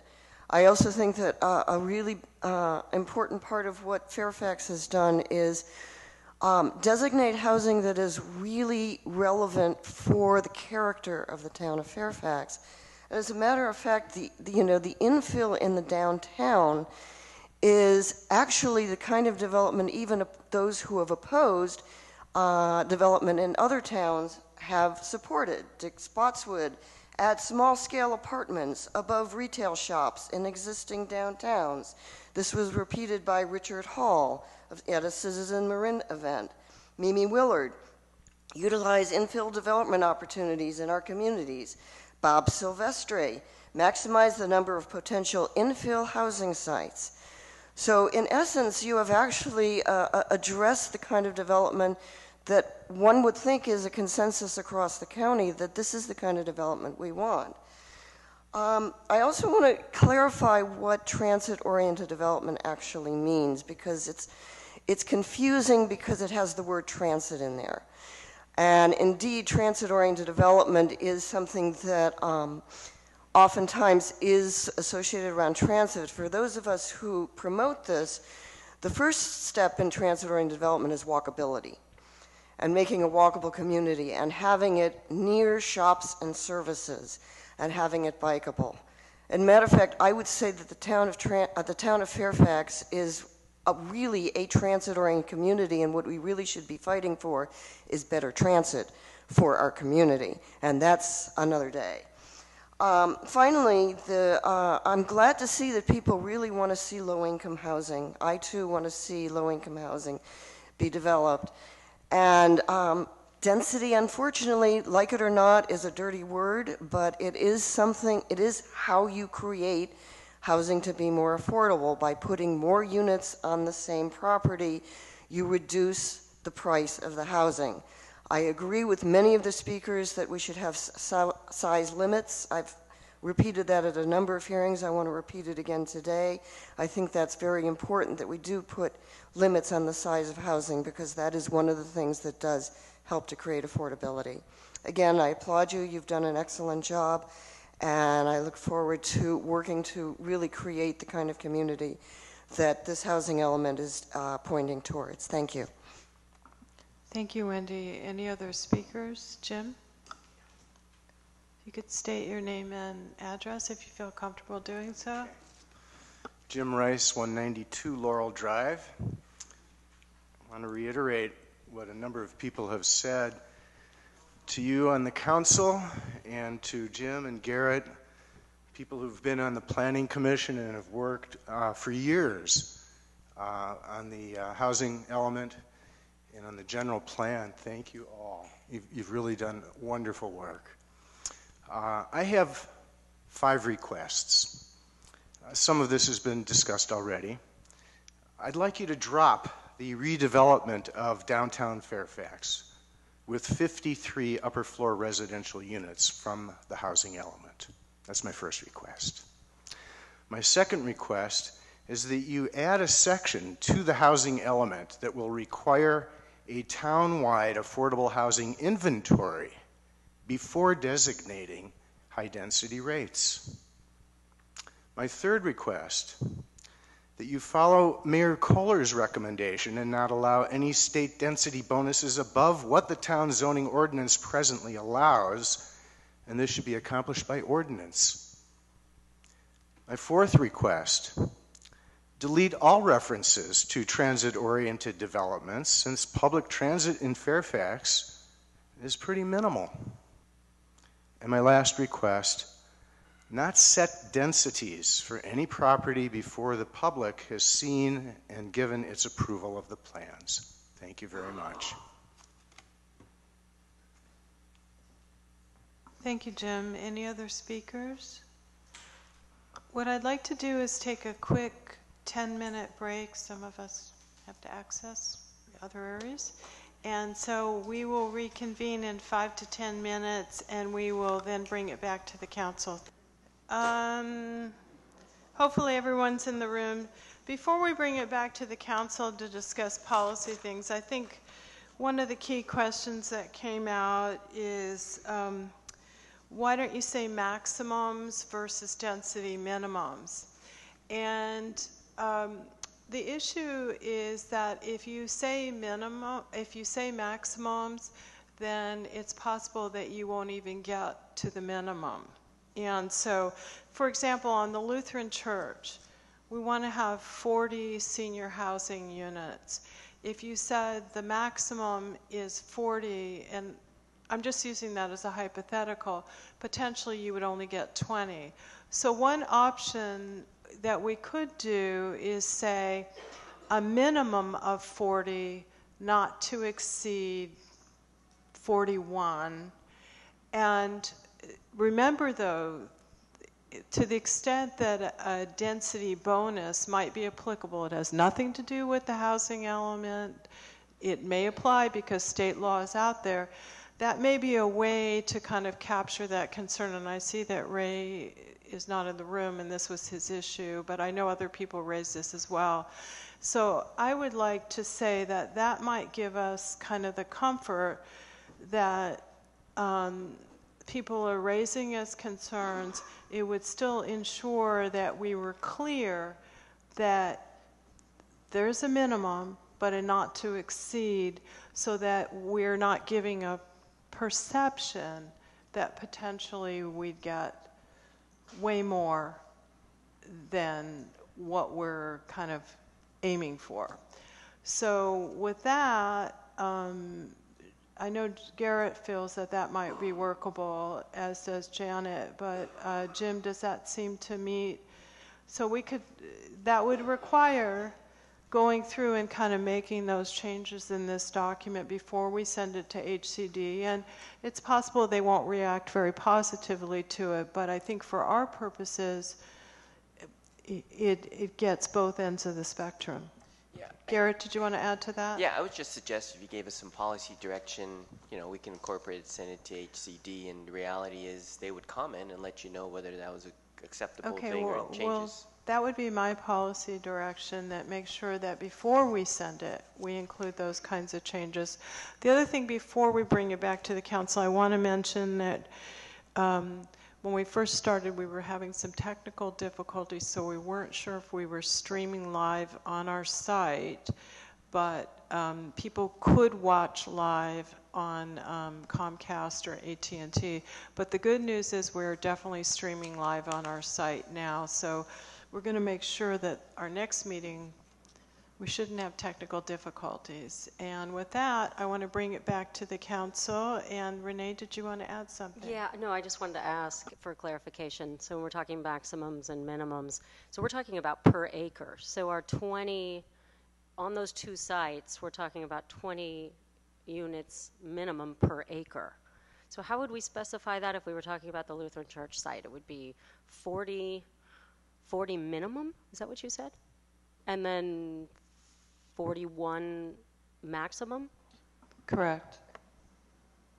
And then how do we then look at Tenalima differently, and we just specify the Okay, number? Tenalima did not have the density, so there I think we would say, oh, It it's does. just the 9, so we would... No, that's School Street. Oh, I'm sorry. So Tenalima would be 22, so you would have the minimum of 22 not to exceed 23. Is that correct?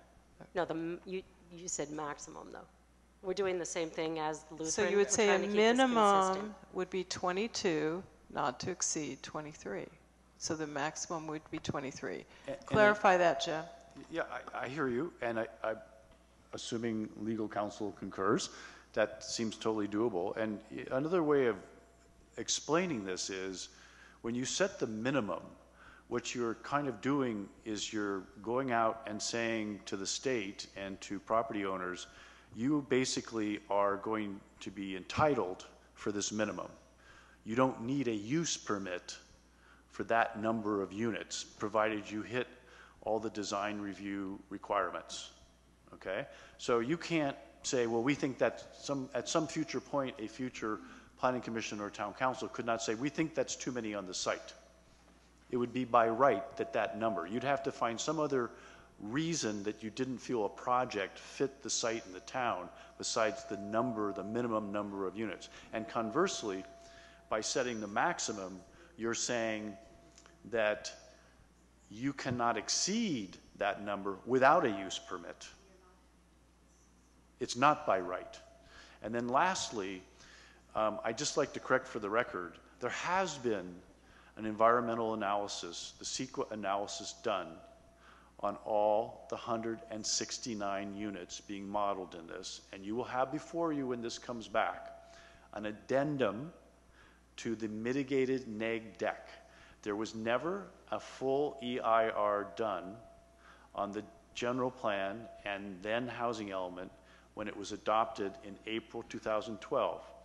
The town was successful in not having to do an EIR because in the first step in the California Environmental Quality Act review, you do a checklist on what was then 17 categories, is now I believe 19, and you assess the impacts in those 17, now 19 categories, and if you can mitigate any environmental impacts to less than significant, you are mitigating the impacts. So it's called a mitigated negative declaration. You're declaring there is no impact by enforcing these mitigations. And that gets you out of an EIR. And that mitigated neg dec with the mitigation measures was filed duly with the state and the county and was circulated for a review period that opens it up to challenge.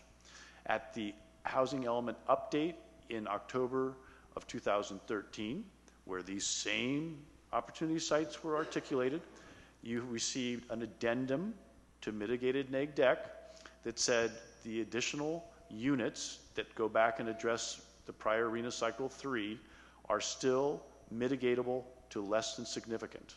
And when we and you will now have an addendum to the mitigated neg dec when this comes back before you. And then after, if you were to adopt the housing element and the addendum to the mitigated neg dec, it gets filed and there is a contestable period with the public.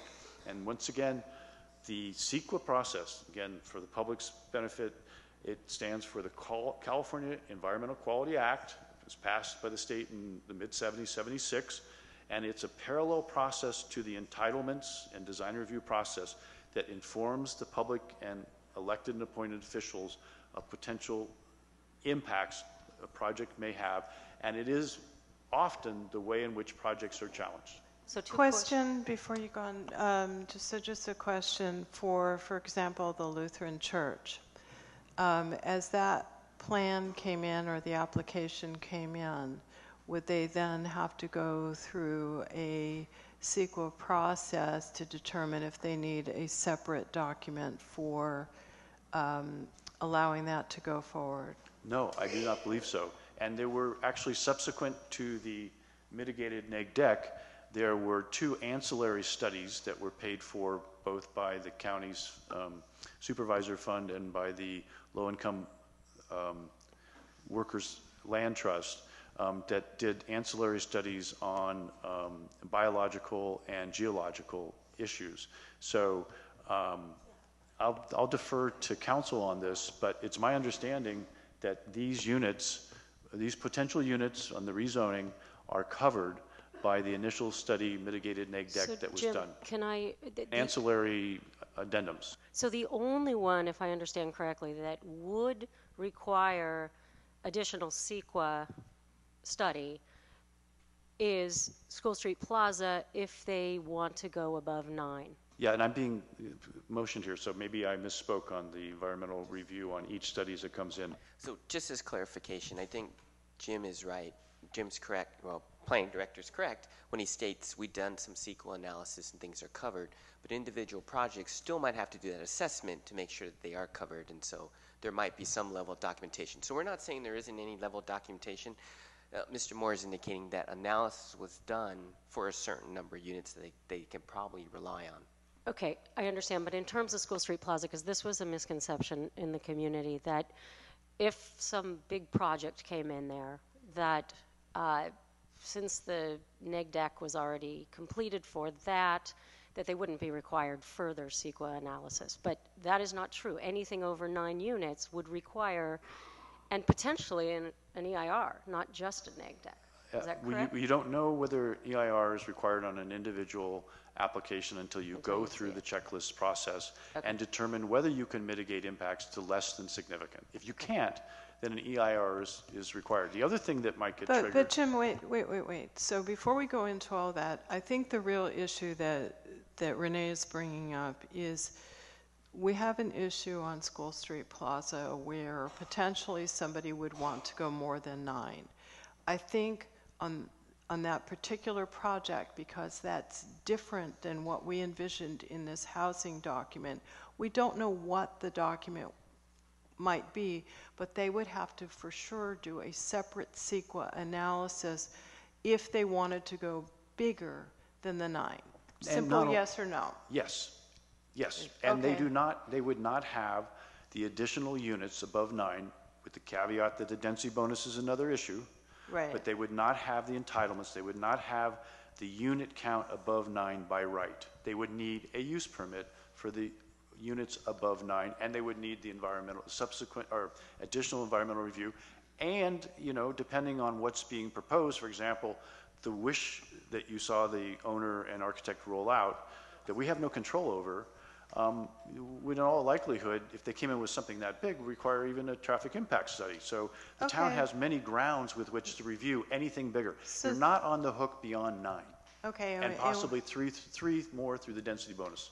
And also traffic impact study. They Now- trigger over 100 trips, car trips a Yeah, day no, beyond I what's there. understand. But there have been no preliminary traffic impact studies done on the proposed PDDs, or have there? I thought there had. Everything, all the traffic impacts for all the units were analyzed in the mitigated neg deck. The Okay, traffic counts in detail, turning counts, level of service at the intersections, all that. Okay, thank you. That, now, I think John had some policy issues he wanted to bring up. I'm sure others may too, but I know John was holding those, so let's go there. Well, yeah, I mean, there's quite a few of them. To talk rather about than- that we have as a group, I have Okay. broken it down into Great.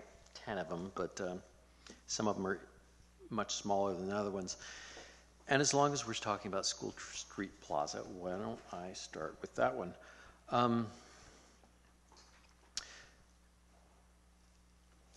There is reference in a number of places in the document, page H19 is one of them, to potentially splitting the site into both central commercial and planned district development, with the planned district development in the back side. And what concerns me is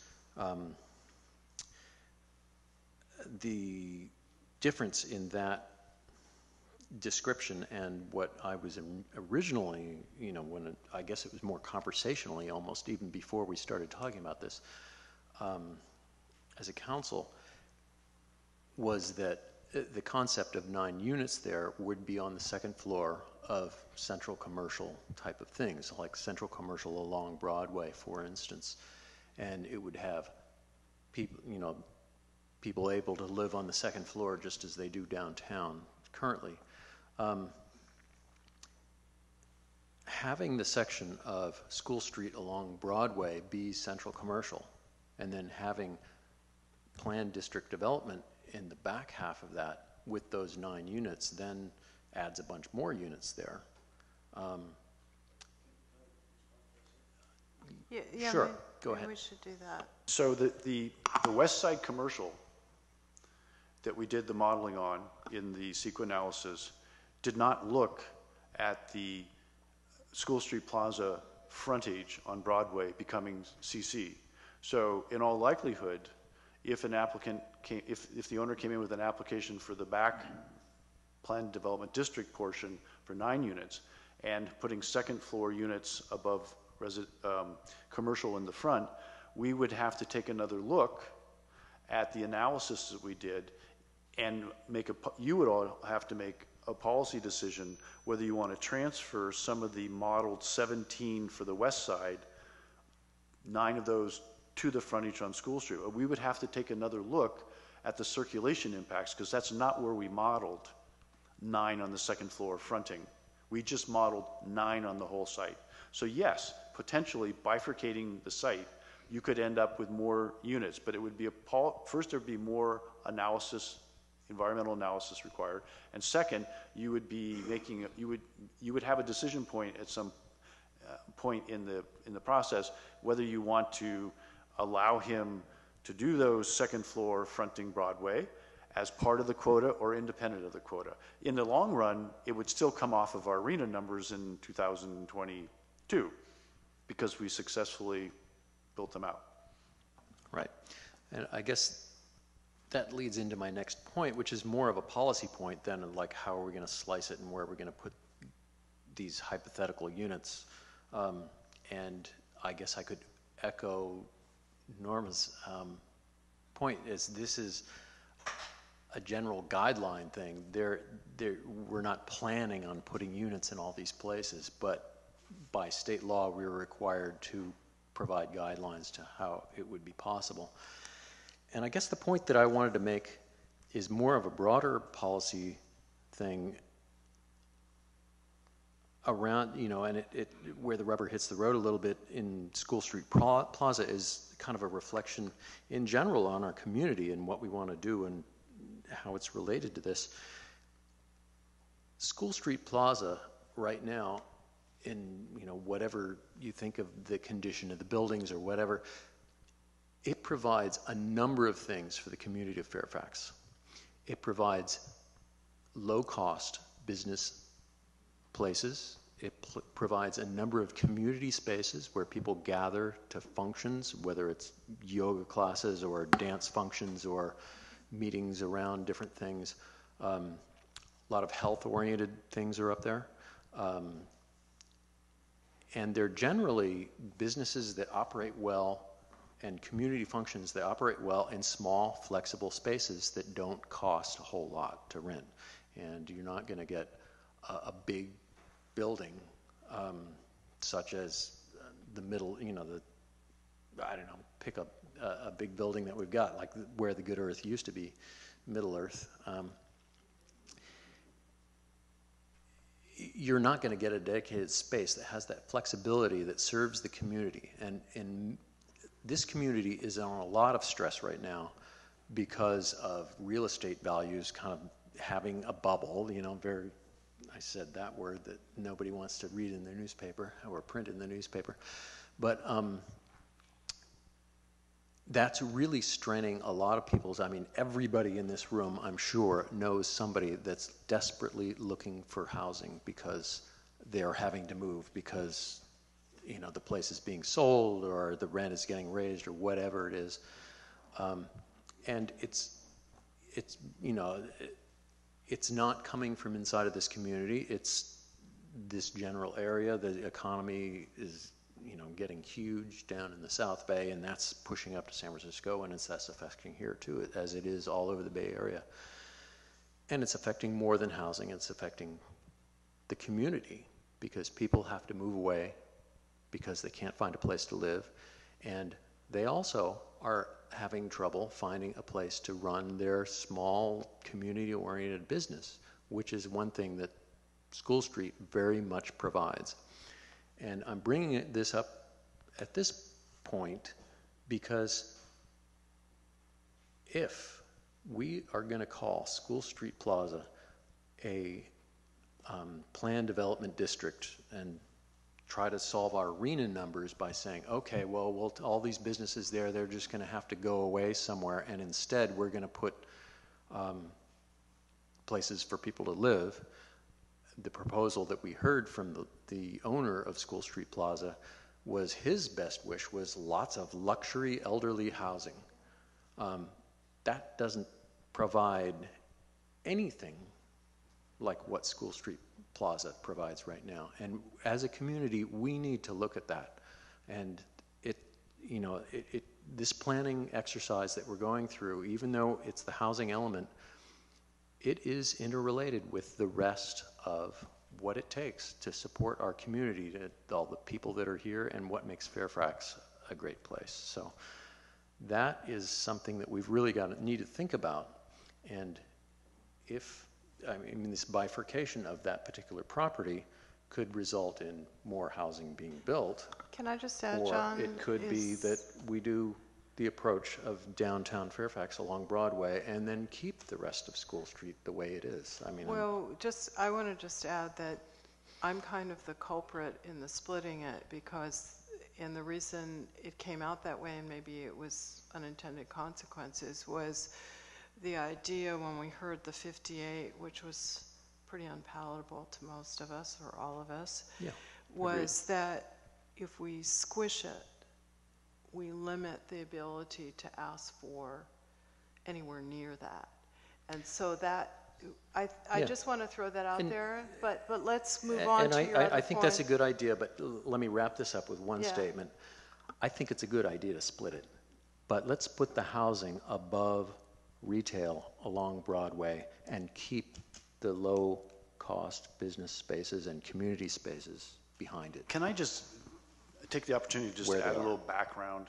We often sit down with owners of properties or potential purchasers and discuss the disposition of an individual property and try to give them a heads up. When Mr. Azazi came in to us to talk about the development potential of School Street Plaza, which he owns, and he says often how he loves the tenants and they're his family. Our first, back me up here, Garrett. Garrett was there. Our first take with him was, don't put pen to paper. Don't design something. Come in and talk to the community ahead of time. Involve the tenants, involve the town, and you can do this in a workshop environment at the Planning Commission. It doesn't cost you a dime. I really enjoy Mr. Azazi, but he ignored the advice.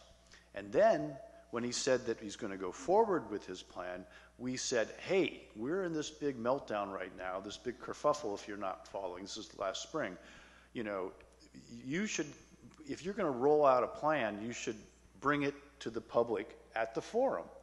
And the whole room, whether you're pro-housing or not, had a collective gasp when he rolled out this big plan. I've met with him after that event, and I said, that wasn't very, good strategy, was it, Mr. Azazi? So, and I had another follow-up meeting with him a few weeks back, and I said, so my advice is the same. Don't have anything drawn, come into the Planning Commission, and make sure you have your tenants involved in this discussion also. So that's been what we've tried, despite the accusations that there's been behind the scenes. We have no control over what a property owner, does not in his own best interest. But I do believe that Mr. Azazi does have a challenge, because he, on the one hand, loves the tenants, loves the town, but he has a financial interest in it, so he's going to be doing applying for what he thinks is right. But we're pushing to try to get us to sit down before pen gets to paper. Well, I appreciate that effort on your part, Jim. Because it's really what needs to happen. So I know you want to move me along, and I think we want to go to your next policy. I just one follow-up. Okay. And before you go past this, I want to ask you something. Jim, are you in line to speak to John? What's that? Are you done?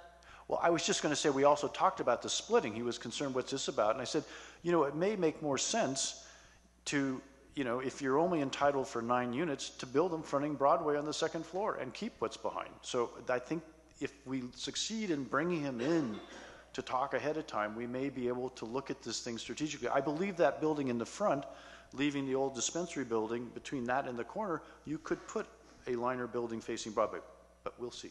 So might I suggest that we suggest to the community that those who are interested and passionate about School Street Plaza, which many are, and I agree with you in terms of small businesses and affordable business spaces, innovative businesses, there's nothing else like it or ever will be, that we put together an ad hoc committee. And I say we, I don't believe that it's really the town's job to put together a committee to work with Fred on School Street Plaza, although we would support it. I would support it in any way that was appropriate. But to put it out there to stakeholders there to start a working group. Because progress needs to be made on the ground in a grassroots way in order to bring something that's going to be palatable and work for all of these important stakeholders. So I don't know, John, if you want to throw that out there somewhere for someone to bite on, or if it comes up maybe in the Affordable Housing Committee, or it comes up somewhere where we can actually have a community conversation without a big forum, it would be good. I think it would really be a good well, start. hopefully it's being thrown out there right now. Okay, you guys got it? And, I'm sure there's somebody at home watching this. But I mean, it matters to the community, and this is really an issue that I believe needs to be a community conversation. And to Mr. Azazi, it should be a very important conversation that he needs to be a part of, because really, yes, it's his property, and people like to do what they want to do with their property, but ultimately, it's a piece of the community also, and it really needs to work together, and you need buy-in from the community, and it needs to function as a part of the community and not just as something that would solve this state mandate that we're trying to deal with here tonight. So John, you want to move on to your next policy issue? I'll be happy to. Thank you. Okay. The next policy issue is the central commercial. The entire area of central commercial on this is listed as moderate or above moderate income places. And I don't think I'm alone here in saying that, yes, things should be affordable. Not necessarily affordable within a structure that we then have to manage and legislate, because as we heard during a little bit of talk that we had about rent control a few months ago, the bureaucracy that's involved in regulating something is phenomenal, and I don't think that we can do that as a town here. Before we go there, but central commercial. Before we go okay, there, I'm not going to bring up rent control. No, don't I worry. just want to say one thing, is that I must have missed that, because I thought central commercial also included the second units, which would be lower income.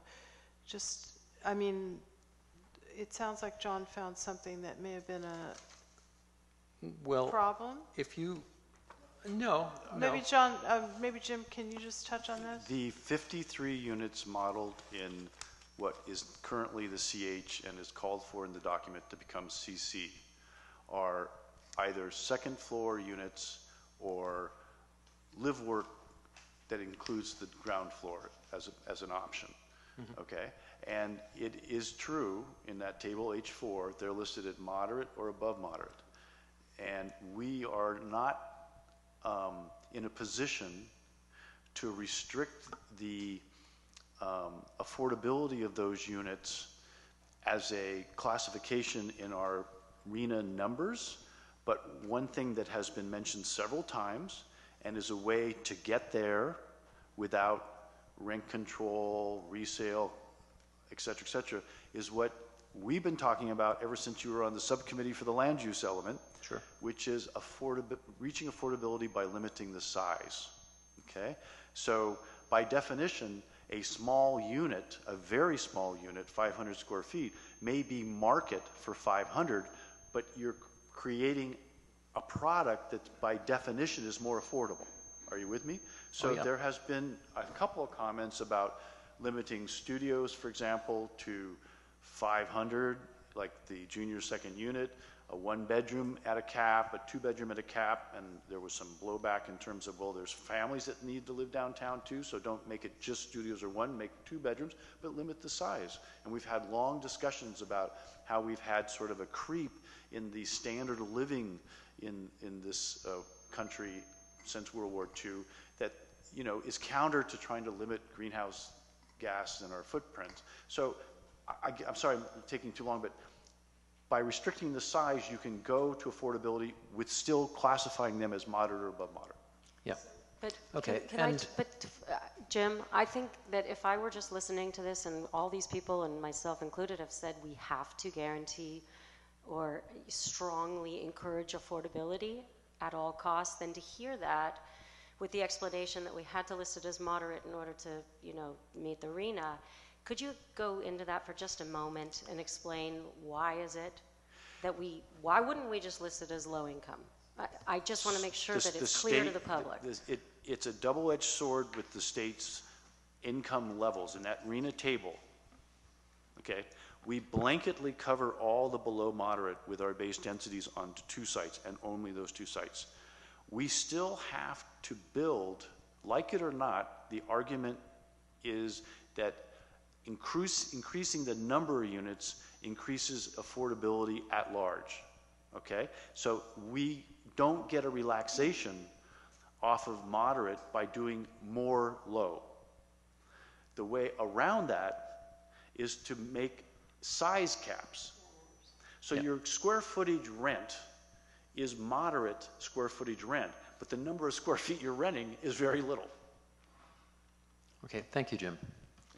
I mean, I think that kind of sums it. We're No, mandated. it's fine. I just want to make sure it's understandable to the public. Sorry for interrupting you, John. I know you went through very carefully, so go ahead. Okay. So hopefully that does describe it. Yeah, small place, costs less, same amount per square foot. The other point that I wanted to make is that, and several of the public have also made that, is that area along Drake is going to be noisier.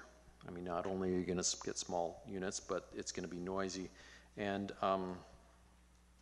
you know, maybe that's policy that makes itself by making, you know, we've got relatively small places in a place that's kind of loud and you don't have a yard, it's going to rent for less. The third policy thing that I have is, and we're moving very slightly away from School Street, but it has to do with PDD. In the document, there's a half a paragraph that's repeated in several places, and some of the places where they're repeated is in the old section. But I wanted to make it clear so that it says the right thing in the right place and the public is clear with it. But what it says is that in several places it says that PDD will be revised to have it, rather than affecting 5 acres or more, but having that going down to 1 acre. And I see that you clarified this in the notes in the last page of the packet. And there's also a program that states this. That's program H4.1.1.6. And which page is that on? I didn't put that in my notes, unfortunately. It might be H65, but H4116 was adopted. Yeah, and that H76. Okay. And basically, it restricts that, reducing the size at the council's discretion with PDD to just the 2 properties, 10 Alima and the Lutheran Church. And it doesn't say, okay, anything around town, if you've got an acre of property, you can, you know, go for PDD and then, you know, put a planned development in there. I think that that would be important to call out.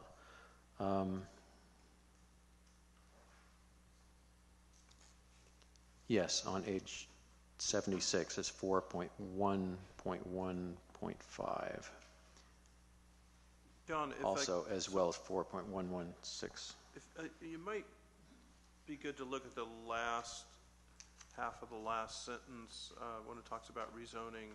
On which those page? 2 sites. Yeah, on page 76, it says, you know, talking about the opportunity sites being rezoned, and then the last half of the sentence says, and will identify additional sites to be rezoned if any of the proposed sites cannot be rezoned. So Okay. I don't know if that... So that's a caveat that basically gives us wiggle room. Well, I just wanted to bring that language to your attention because just to see if that touches on the point that you were raising. Well, yeah, I mean, I didn't want to throw the gates open to having PDDs all over the place in little pockets all through town. I mean, the PDD process is very good. I mean, it was, I think, designed around the west end of Fairfax with the Canyon Village is what we're talking about, where it was a lot of moving parts, and it gave the public a number of bites at the apple to come back and see exactly how it was developed. And on the other side of that, it gave the developer a way to get into the project and know kind of what he's getting into. To say, okay, when in broad strokes, this is the kind of project that I've got in mind. Is this acceptable to the public? And then you get a bunch of feedback from the public, and he can readjust as needed to do something that's both acceptable to the public and something that pencils out. So that process, that PDD process, was kind of tailored to make it functional and responsive to the community, but I don't know that it necessarily needs, I haven't thought about what would happen if you tried to replicate that on a small scale on a bunch of places all around town. Maybe it would be a good thing, but I don't know. I think we should think about it first. Good, thanks. So that language, as stated in those 4116 and 4115, might be a good way to go, rather than what was left over the other thing. On page H69, there is a reference to agricultural use, and that is with 36 beds or 12 units. I'm wondering why that's even there. We don't have agriculture in town, at least not traditional agriculture. It's on page 869, Jim. It's near the bottom. It says, the last sentence, the zoning ordinance will also be amended to treat employee housing consisting of no more than 12 units or 36 beds as an agricultural use and permitted in the same manner as other agricultural uses in the same zone. Is that something, I think John's raising the point, is that applicable to Fairfax? I think it's not. Is that something that was just residual? We can double check, but I think it's a requirement under the Employee Housing Act, and we have to put it in. It may not be applicable, but we have no choice. Okay, well, why don't it seems redundant if there's no agriculture in town, or at least not that they're envisioning. Well, we'll double check. If it's a mandatory thing, I can completely understand it, and that clarifies it. Okay, so you're gonna, the direction is, I think the CAT would like us to make sure that we clarify that, and if it's required, leave it in. If it's just residual, take it out, but if it's required, leave it in. So staff will go ahead and check that. Okay. And then on page H71, residential care facilities by right in any residential neighborhood in town. I'm not necessarily, I can see how that it might sometimes be good, and really the business of a residential care facility is going to sort out to an extent where it needs to be, and certainly parking needs for something like that, because there are a number of people that work around residential care facilities, and there's a number of people that visit. Having it by right in every residential neighborhood, I question whether that's right, or maybe once again it's something that's required by state law. Yes? Yeah, I think so. That. Would you clarify that again? And I'm sorry, the CAT is making statements. Yeah, but the people watching don't know that there's a cat right in front right, of them, walking back and forth. Now they do. I think we have a new mayor, but if you could clarify that, but I'm fairly sure that that is required as well. Mm-hmm. So if you guys could clarify that, leave it in if it's required, or make some alterations, but I'm fairly sure that is required based on some other work I did. Yeah, and the next thing I happen to know is a requirement by state law. That's... Where is that, John? I don't have the page written down, unfortunately, what is it but then, it is 2.1.6.3. And what it is single room occupancies allowed in the central commercial district. Basically, SROs are, a single room where one person can, rent a room, and they basically got a hot plate on one side, and it's a very small self-contained living unit. And I believe it is required by state law also. Correct, Jim? And that works towards what you're talking about in terms of small units in the central commercial. There you go. You get allergic cats. Okay. What's the next, John? The next one is on page H72, transit-oriented development. I sit on the Transportation Commission too, and we struggle with this. Yes, we have a relatively dysfunctional transit system. It consists of lots of people in single occupancy vehicles driving around, getting stuck in traffic. Bus systems are about all we've got aside from bicycles, which actually are the most efficient transportation system on the face of the earth, in an engineering sense. And the transit-oriented development, I think, is doing that. I just wanted to take this opportunity to call out another section of the general plan, which is in the land use section, which states, I'm not going to quote it, I'm going to do it out of my head. Basically, it says, if there's a historic train tracks, as Fairfax was built around a train line with the stop down in the Parkade and over at Manor Circle and down kind of by the Good Earth, where it is now. If there's, right now there are buildings built in that train track right away.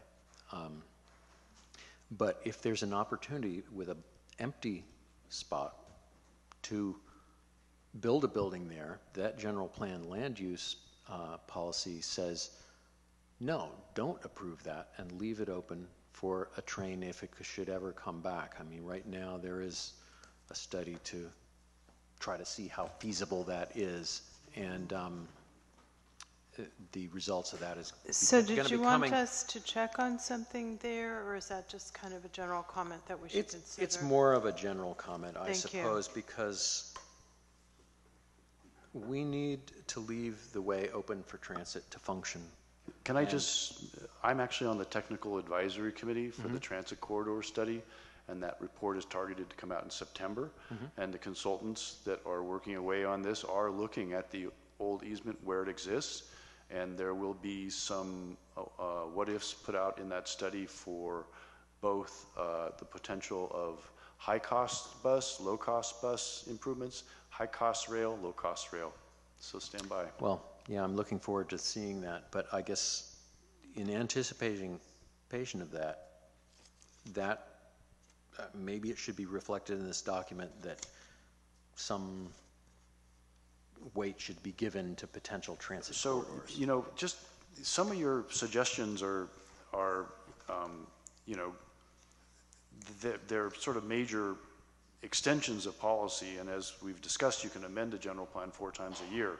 We have a challenge before us right now because there's a statutory allowable review period of 60 days with HCD. We're now at April 18th. If we didn't get it back till May 18th, we would have to have planning commission meetings, town council meeting within 12 days. Let me just Understood. Let me just interrupt. On that particular issue, I think that's something that, given the study that's coming out in the future, should it have some impacts, I think that would be the time for a general plan amendment. I don't think to put that in To mix here. it in with the housing element. So I only mention it because there are several Yeah, and I think we will have opportunities housing for that places, in yeah. the future. Okay. Well, let's move what on. we really got to do is get the state to okay our 8-year track. The last 2 things, one of them is the in lieu fee for affordable housing. There is one existing right now that has for a number of years. Is there not? In the current document, yes. Houses over 2,000 either build a second unit or put $10,000 into a yet-to-be-established affordable housing fund, trust fund. So I take it that people have built second units, or they have, because this has been in existence for a while. We haven't enacted that policy yet. I heard people complaining about it, so I thought we it haven't was in enacted it. I believe existence. it's also recommended in the document for not only, I believe it's reflected in there, not only over 2,000 square feet, but over 50% remodels to create a policy. We have not had the bandwidth to create the policy yet. An ordinance, excuse me, ordinance, I beg your pardon. So that hasn't been created yet, but that's a concept that's in here. Yeah. So that's covered. Okay. All right. It also refers in that section on H6125 that a deed restriction and be building houses with this by volunteers, and having done a lot of volunteer work and seeing how much goes into a house, I questioned that, but the state doesn't have to get into, yeah, let's not wordsmith that. We can let that work out later. Especially because the money's not being collected yet. Your last point? Junior second units in H6.1.2.6, it calls out no gas stoves, just electric. It just calls out electric heating, cooking appliances only. So it's on page H-86, and it has, it's 1, 2, 3, 4, fourth bullet down says cooking facility limited by electrical service and prohibition of gas appliances. I think that's a function of the way the junior units work is you're not allowed to have a big stove in there. You have to have something like a microwave or a, it's not a complete kitchen. So go ahead, Jeff. The arena is not meeting our arena is not dependent upon including junior second units. Okay, we heard loud from the public that most people liked what we heard from, like the policy. We researched where junior units have been proposed, and we used Novato's, which has actually been codified as an active ordinance, as the boilerplate here. You can massage this any way you want as we go forward. Okay, I just didn't want to have us painted into a corner or something like that, because personally I think it's a lousy idea. Consider. So this is just saying consider it. When you adopt the ordinance, you can choose whatever you like to do. Well, that's good, and that's what I've got here. I mean, the last ones are kind of details and state law things. So thank you for your detail, John. Anyway, David, did you have anything you wanted to add? Peter, did you have anything you wanted to add? Yeah, I did. One minor thing on transit-oriented development. Speak into your mic because you're a little far away. Is that better? Yeah. Okay. There we go. Just on page 73, describing transit-oriented development and the criteria for a transit-oriented development. And with a transit-oriented development, you know, there's additional sort of allowances for the builder to build more on the site. And the way we have it defined in the first bullet point is that the site is within 600 feet of a transit station and or transit stop. And I think that instead of stop, it should actually be node, because I think that's the actual definition of transit-oriented development is they talk about transit nodes. And my reason for that is that, you know, there's bus stops all along Sir Francis Drake, and that would essentially make the whole commercial zone a transit-oriented development. And so I think that distinction, either a node or a transit station, is important so that it's not all subsumed by transit-oriented development. So that's one minor change, but an important one. Peter, what other allowances are made for developers who are building transit-oriented development? I understood from Garrett from a note you sent that wasn't the case, that there were no incentives to developers to building transit-oriented or a certain distance from an arterial. Well, it does say, it does discuss about parking incentives and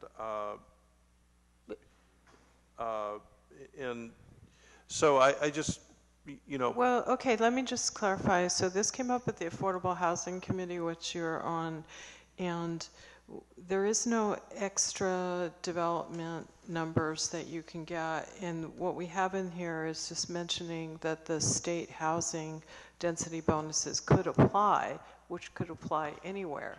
So there is nothing like that. And I think changing it to say station versus transit stops, because then we have IE, and when you have IE, that means that's all that's included, the town center and the parkade. So I think rather than saying node, which most people don't know what that means, even though I know as a lawyer you do, I think if we would just say transit station period, which is, I believe, the change we asked for at the affordable housing.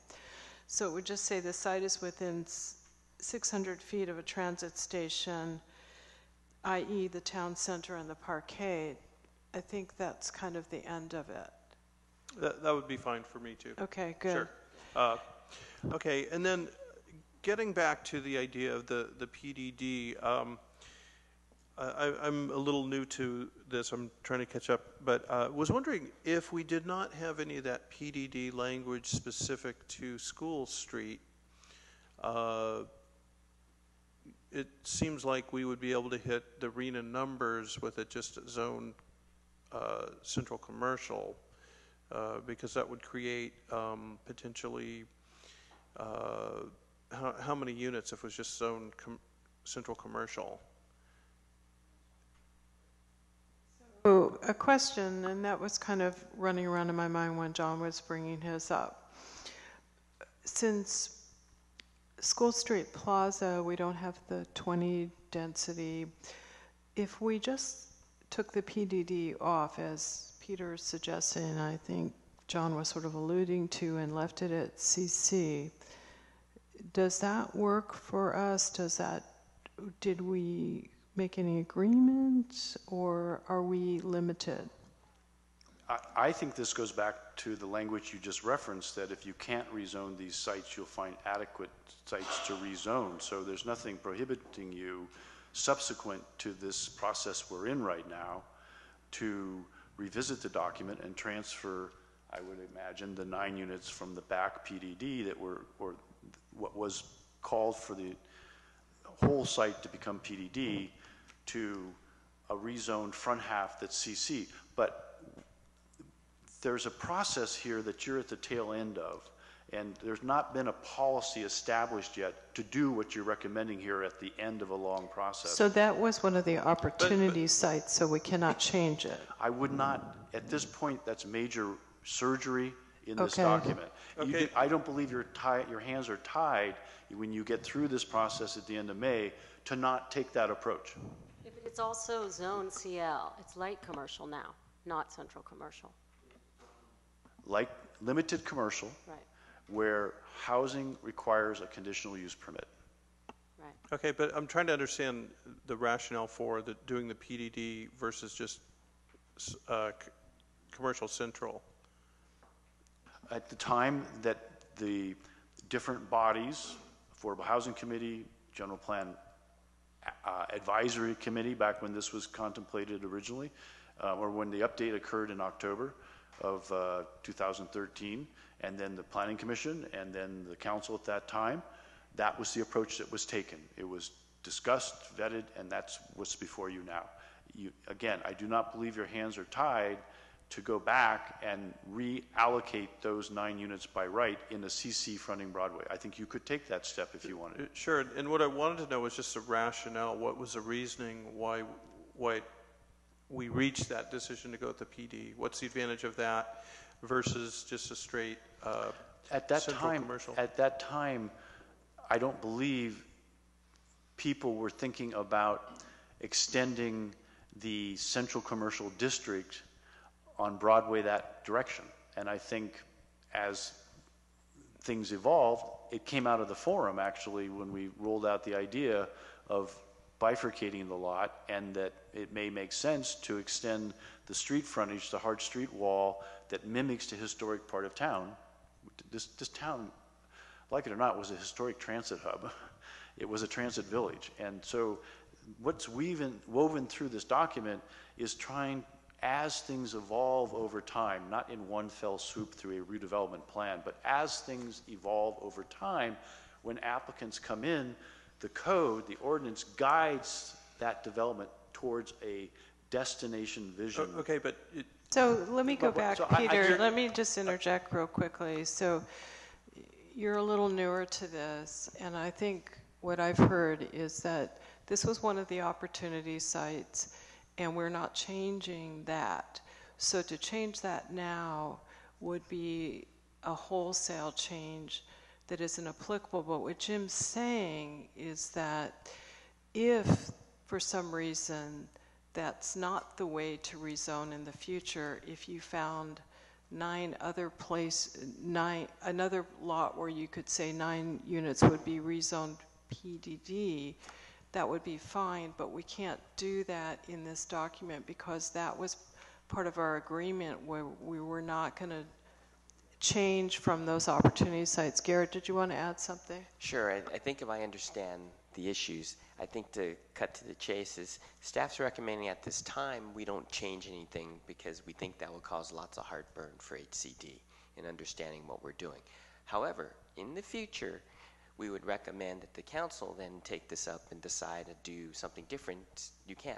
I think from our perspective, CC is a better zoning because we now find that we'd like to keep that commercial component along Broadway. PDD and then the other half CC, right? Right. But I think the rationale for central commercial along Broadway is to keep that commercial component so that you're kind of extending to downtown. You're keeping that commercial aspect, possibly even keeping the building or at least providing for that probability. And then having units on top. How you handle the back half could be PDD, or you could decide to make the whole site CC. I think what we're saying is it's something that should be explored in the future. We agree 100% with the council on that approach. We would just recommend just don't change it now just so we can get this adopted. Question along those lines, Garrett. Changes like that, subsequent to this process of getting it there and getting it approved, do they need to go back through HCD? What quantifies a change that is needed to be reviewed by HCD? My understanding is as long as you keep the 9 units and you're not changing that, then they're not going to consider it significant. If you do something so the 9 units disappear, they'll consider that significant. Okay. Well, so the idea is that by doing the CC or by doing the PDD with these additional 9 units, that's something that HCD has been negotiating with the town to do. It's a policy right now in the existing housing element. And we know they're comfortable with it, but once you change it and it ratchets through the document, that will increase the review time because it may be wondering what are we trying to do. And as a practicality, just getting that kind of major surgery done in the time we have is challenging. Okay, well, I appreciate that, and in the interest of continuity and being, new to this process, I'll kind of respect the thinking that's gone on, and I would suggest then to further that, my review of this is the language in here potentially could be read by HCD that it's a little ambiguous, but it could be read that we're considering converting the entire property to PDD and not just enough to make 9 units. So consistent with that, I would suggest that we, throughout the document, make clear that, on portions of the property, consider rezoning it PDD. I'm just concerned that this would be seen as rezoning the entire property as PDD, and I would like language in here just to make it more clear. We've already done that. I went through that at the Affordable Housing, and just to clarify, this as part of an opportunity site was deigned to be the whole thing would be PDD. And subsequent to that, Jim and I had discussions based on the forum to potentially split it and have the front CC. That's new. And so as far as having this language throughout that's already been done because I went through and made all those corrections, and I added one tonight. So that's already covered, Peter. Let me look at, there's a couple places where I thought it could be clarified a little better. For example, in program H4 on page 74, program H4.111, it says rezone School Street Plaza from CL to PDD. And what I would suggest is... Peter, tonight I brought out that I said we should change that to say that we are considering splitting the site. This is one area where it hadn't been corrected, so I brought that out early in the conversation tonight to correct that. Okay, well, what I would suggest just is language to say, rezone a portion of School Street. That is not, there is policy that's been made that came up through the bodies that said rezone the entire site plan development district. To go back and modify that policy, it starts at actually before the planning commission, but in the code, the town code, these changes go to the planning commission, they make a recommendation to you, and then you decide on it. So there has not been a policy to split the site yet. So what we did was throughout this, any place that it came up, I had them add a footnote or a little change within saying that we're considering splitting the site to have a portion of it CC. It was missed in this area, so we decided to add that. So we cannot just change it wholesale and say half of it would be CC, half of it would be PDD. So the change is something that the town is considering. And so I brought that up because I had missed this part. Mm-hmm. Well, Mayor? Oh. Go ahead, John. What were you going to say? Okay. I guess my main concern is that in making this PDD and going through this process, I mean, this program 4111 on page H74 says rezone School Street Plaza from CL to PDD, thereby making it possible to accommodate at least 9 units of housing. I just want to make sure that we aren't entitling that property to have a much denser thing, because we have densities of at least 20 rating in other places, and I just want to make sure that we aren't inadvertently setting ourselves up for something where we're going to lose in court if we get challenged. Okay, so I had already, can I just interrupt? So when we reconvened and brought it back to the council, I discussed that instead of saying at least or the minimum, that we would say the minimum is this, not to exceed, so we don't get ourselves in that box. And staff agreed that they would go back and make those changes throughout the document so that we're not at a point where the 9 becomes 58. Mm-hmm. So that's what they agreed to do when we brought it back, and it's hard to remember all that. But yeah. I also think it was not previously clear that the only 2 sites that we were proposing rezoning PDD that would have a minimum density of 20 were Alima and the Lutheran Church. Mm-hmm. I think that read that all PDDs would have a 20 unit per acre minimum density. And that needs to be clearly stated. And I think we have. I think that even going through tonight, we have. I've seen that language clear. Also. Okay. But I guess I would like to ask our town lawyer whether, in fact, that's your interpretation also.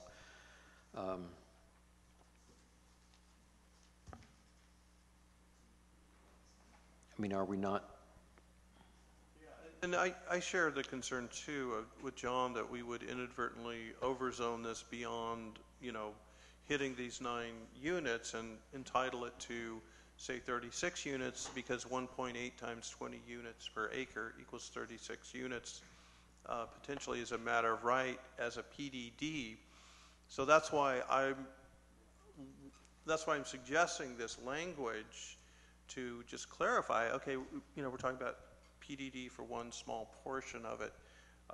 And So that's my concern, and how we get there, you know, I just want to have some assurance that we're not inadvertently creating this other consequence. Yeah, That's why I especially raised because the objective right above this is a closer link between housing and jobs. Brings me back to the first thing I brought up, creating housing closer to where people work by establishing commercial office, non-residential use contributions for workforce housing. Yeah, you got to have So let housing me there, but just you've got to make- have what's already there. So let me make 2 suggestions, and then Garrett will get to you.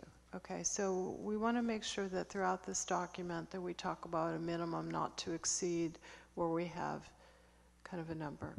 And then I think the other clarification that may not be throughout the document is the only places where the 20 minimum density applies is Tenalima and the Lutheran Church. I know it's in places in the document, in many places, but maybe we can do a search through to make sure that that's crystal clear.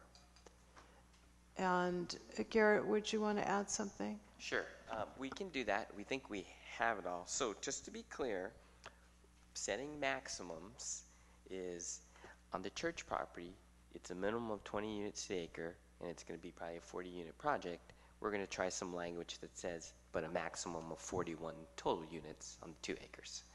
And So then, my only fear there is that what we're going to do is say that, and then people will get confused with density bonuses. So can we clarify that? Those are different things. sure, When we could add set our something. max, It doesn't apply. It doesn't include a density bonus. right, and it's Well, really it can't important. apply to density bonuses. Okay. Okay, we'll add a caveat that I makes think that it's clear. important. And Okay. one thing Oops. I'm willing to do, because I am probably the most picky person in the world, is once you get this language, I'm happy to sit down with you and go over it page by page so that we can make sure that we don't miss it. Before tomorrow morning.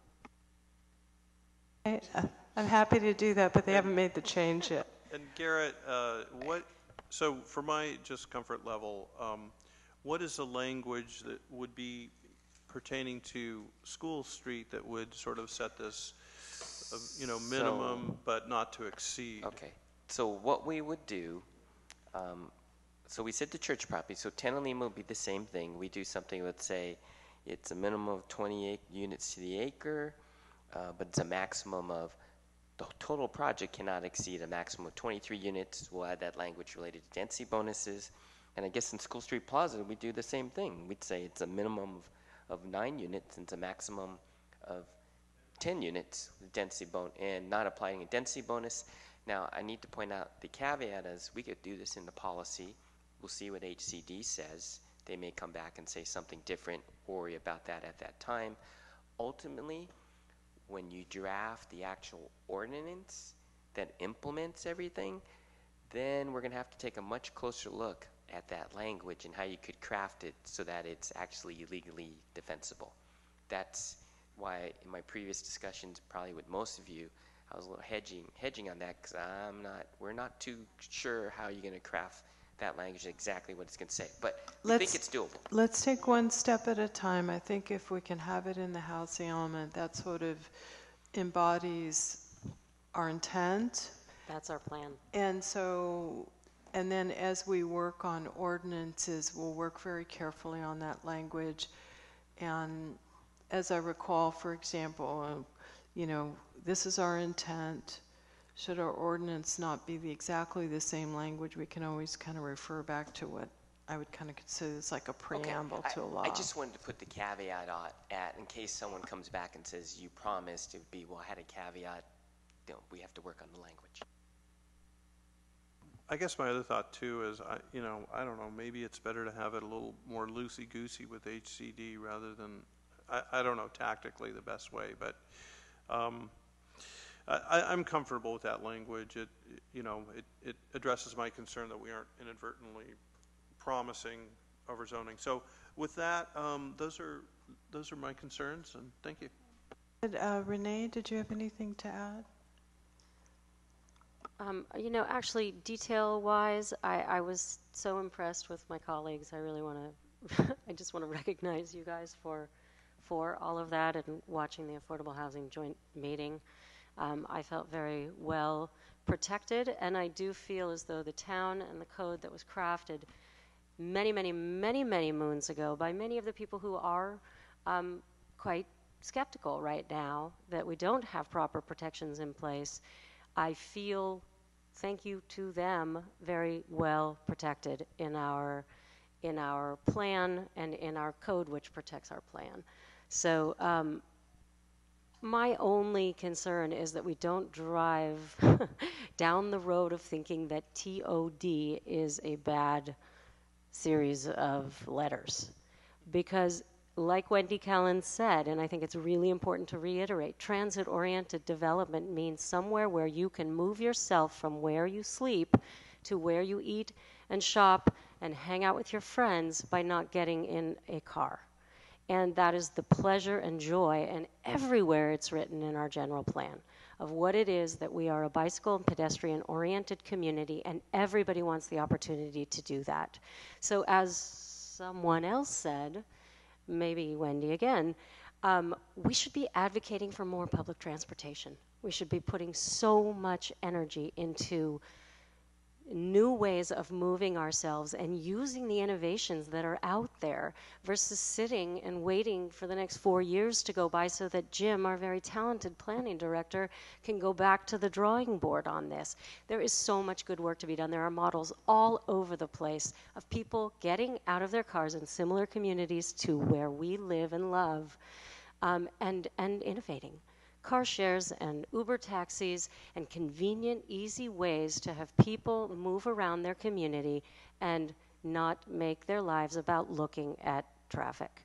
So I would like to put my energies there. I thank everyone for this fabulous job on making this draft something that I think we can be proud of, and So I would like to make a motion. Before you make a motion, I just want to make one comment. I heard what everybody said, and I've seen some of the emails that are circulating. One of the things Elizabeth Beck said was that one of the things about keeping the density downtown, and it's not very dense, is that you walk and bike because you can. And I live out in Canyon Village, and I try to walk to town and bike to town, but I don't always do it. And so if I lived closer to town, I think I'd be doing it all the time. You can walk to the grocery store. We have 2 fabulous grocery stores. So I just want to add one thing. Some of the emails that I saw circulating around were talking about so much density. We're not planning a wind cup. Nothing envisioned in this document is a wind cup. And I do want to say an acquaintance of mine worked on the wind cup development. It was not a lawsuit that made that happen. It totally fit their general plan. She's a lawyer, that's what she told me. So we're not planning the senior center at Whistle Stop. We're looking at some small kind of infill development with second units, which so many people came out saying, do second units, do junior units. We have that embellished in here. We have ideas for trying to create some kind of incentives to make sure that we truly have low income and extremely low income. The only places with even a little bit of density, and it's not very much, that's proposed, and it's not happening yet, is the Lutheran Church property right next to where I live, and also Tenolima. Everything else really fits with our town. We're not building on ridgetops, we're not building on open space. The concept doesn't even include that. We're trying to stay within our height densities. The reality is more people come to this town. People I meet all over Marin say, you're the mayor of Fairfax, I love that town. And these people live all over Marin. People live in San Francisco. So, you know, like it or not, we have a great place to live, and people want to come visit here as well. So I will just say, I want to say thank you to everyone who's worked so hard, and I know there's still people out there that are unhappy about this, but we're not proposing anything on ridgetops. We're not proposing anything in open space. We've corrected the errors from last time. So with that, I would entertain a motion. Renee, I think you'd like to make it.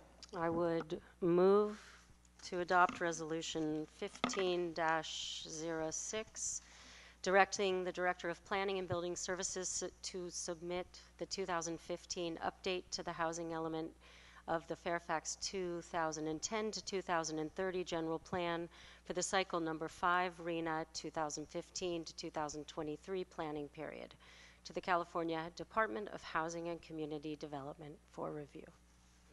I think just a friendly amendment, the well, revised version. Yes. Is it a different title? Well, it's the same title, it just had revised whereas, so you read the resolution, that's the revised version, the supplemental version. So you're fine. Okay, with the, good. And then do we have to add any of the things that have to do with what it is that we've... I think Yes, with all of these. With all of the additions and suggestions incorporated. Yes? Second? I'll second. So motion, Vice Mayor, and second, Reed. All in favor? Aye. Aye. Aye. Thank you. With that, we are adjourned. Thank you, everyone.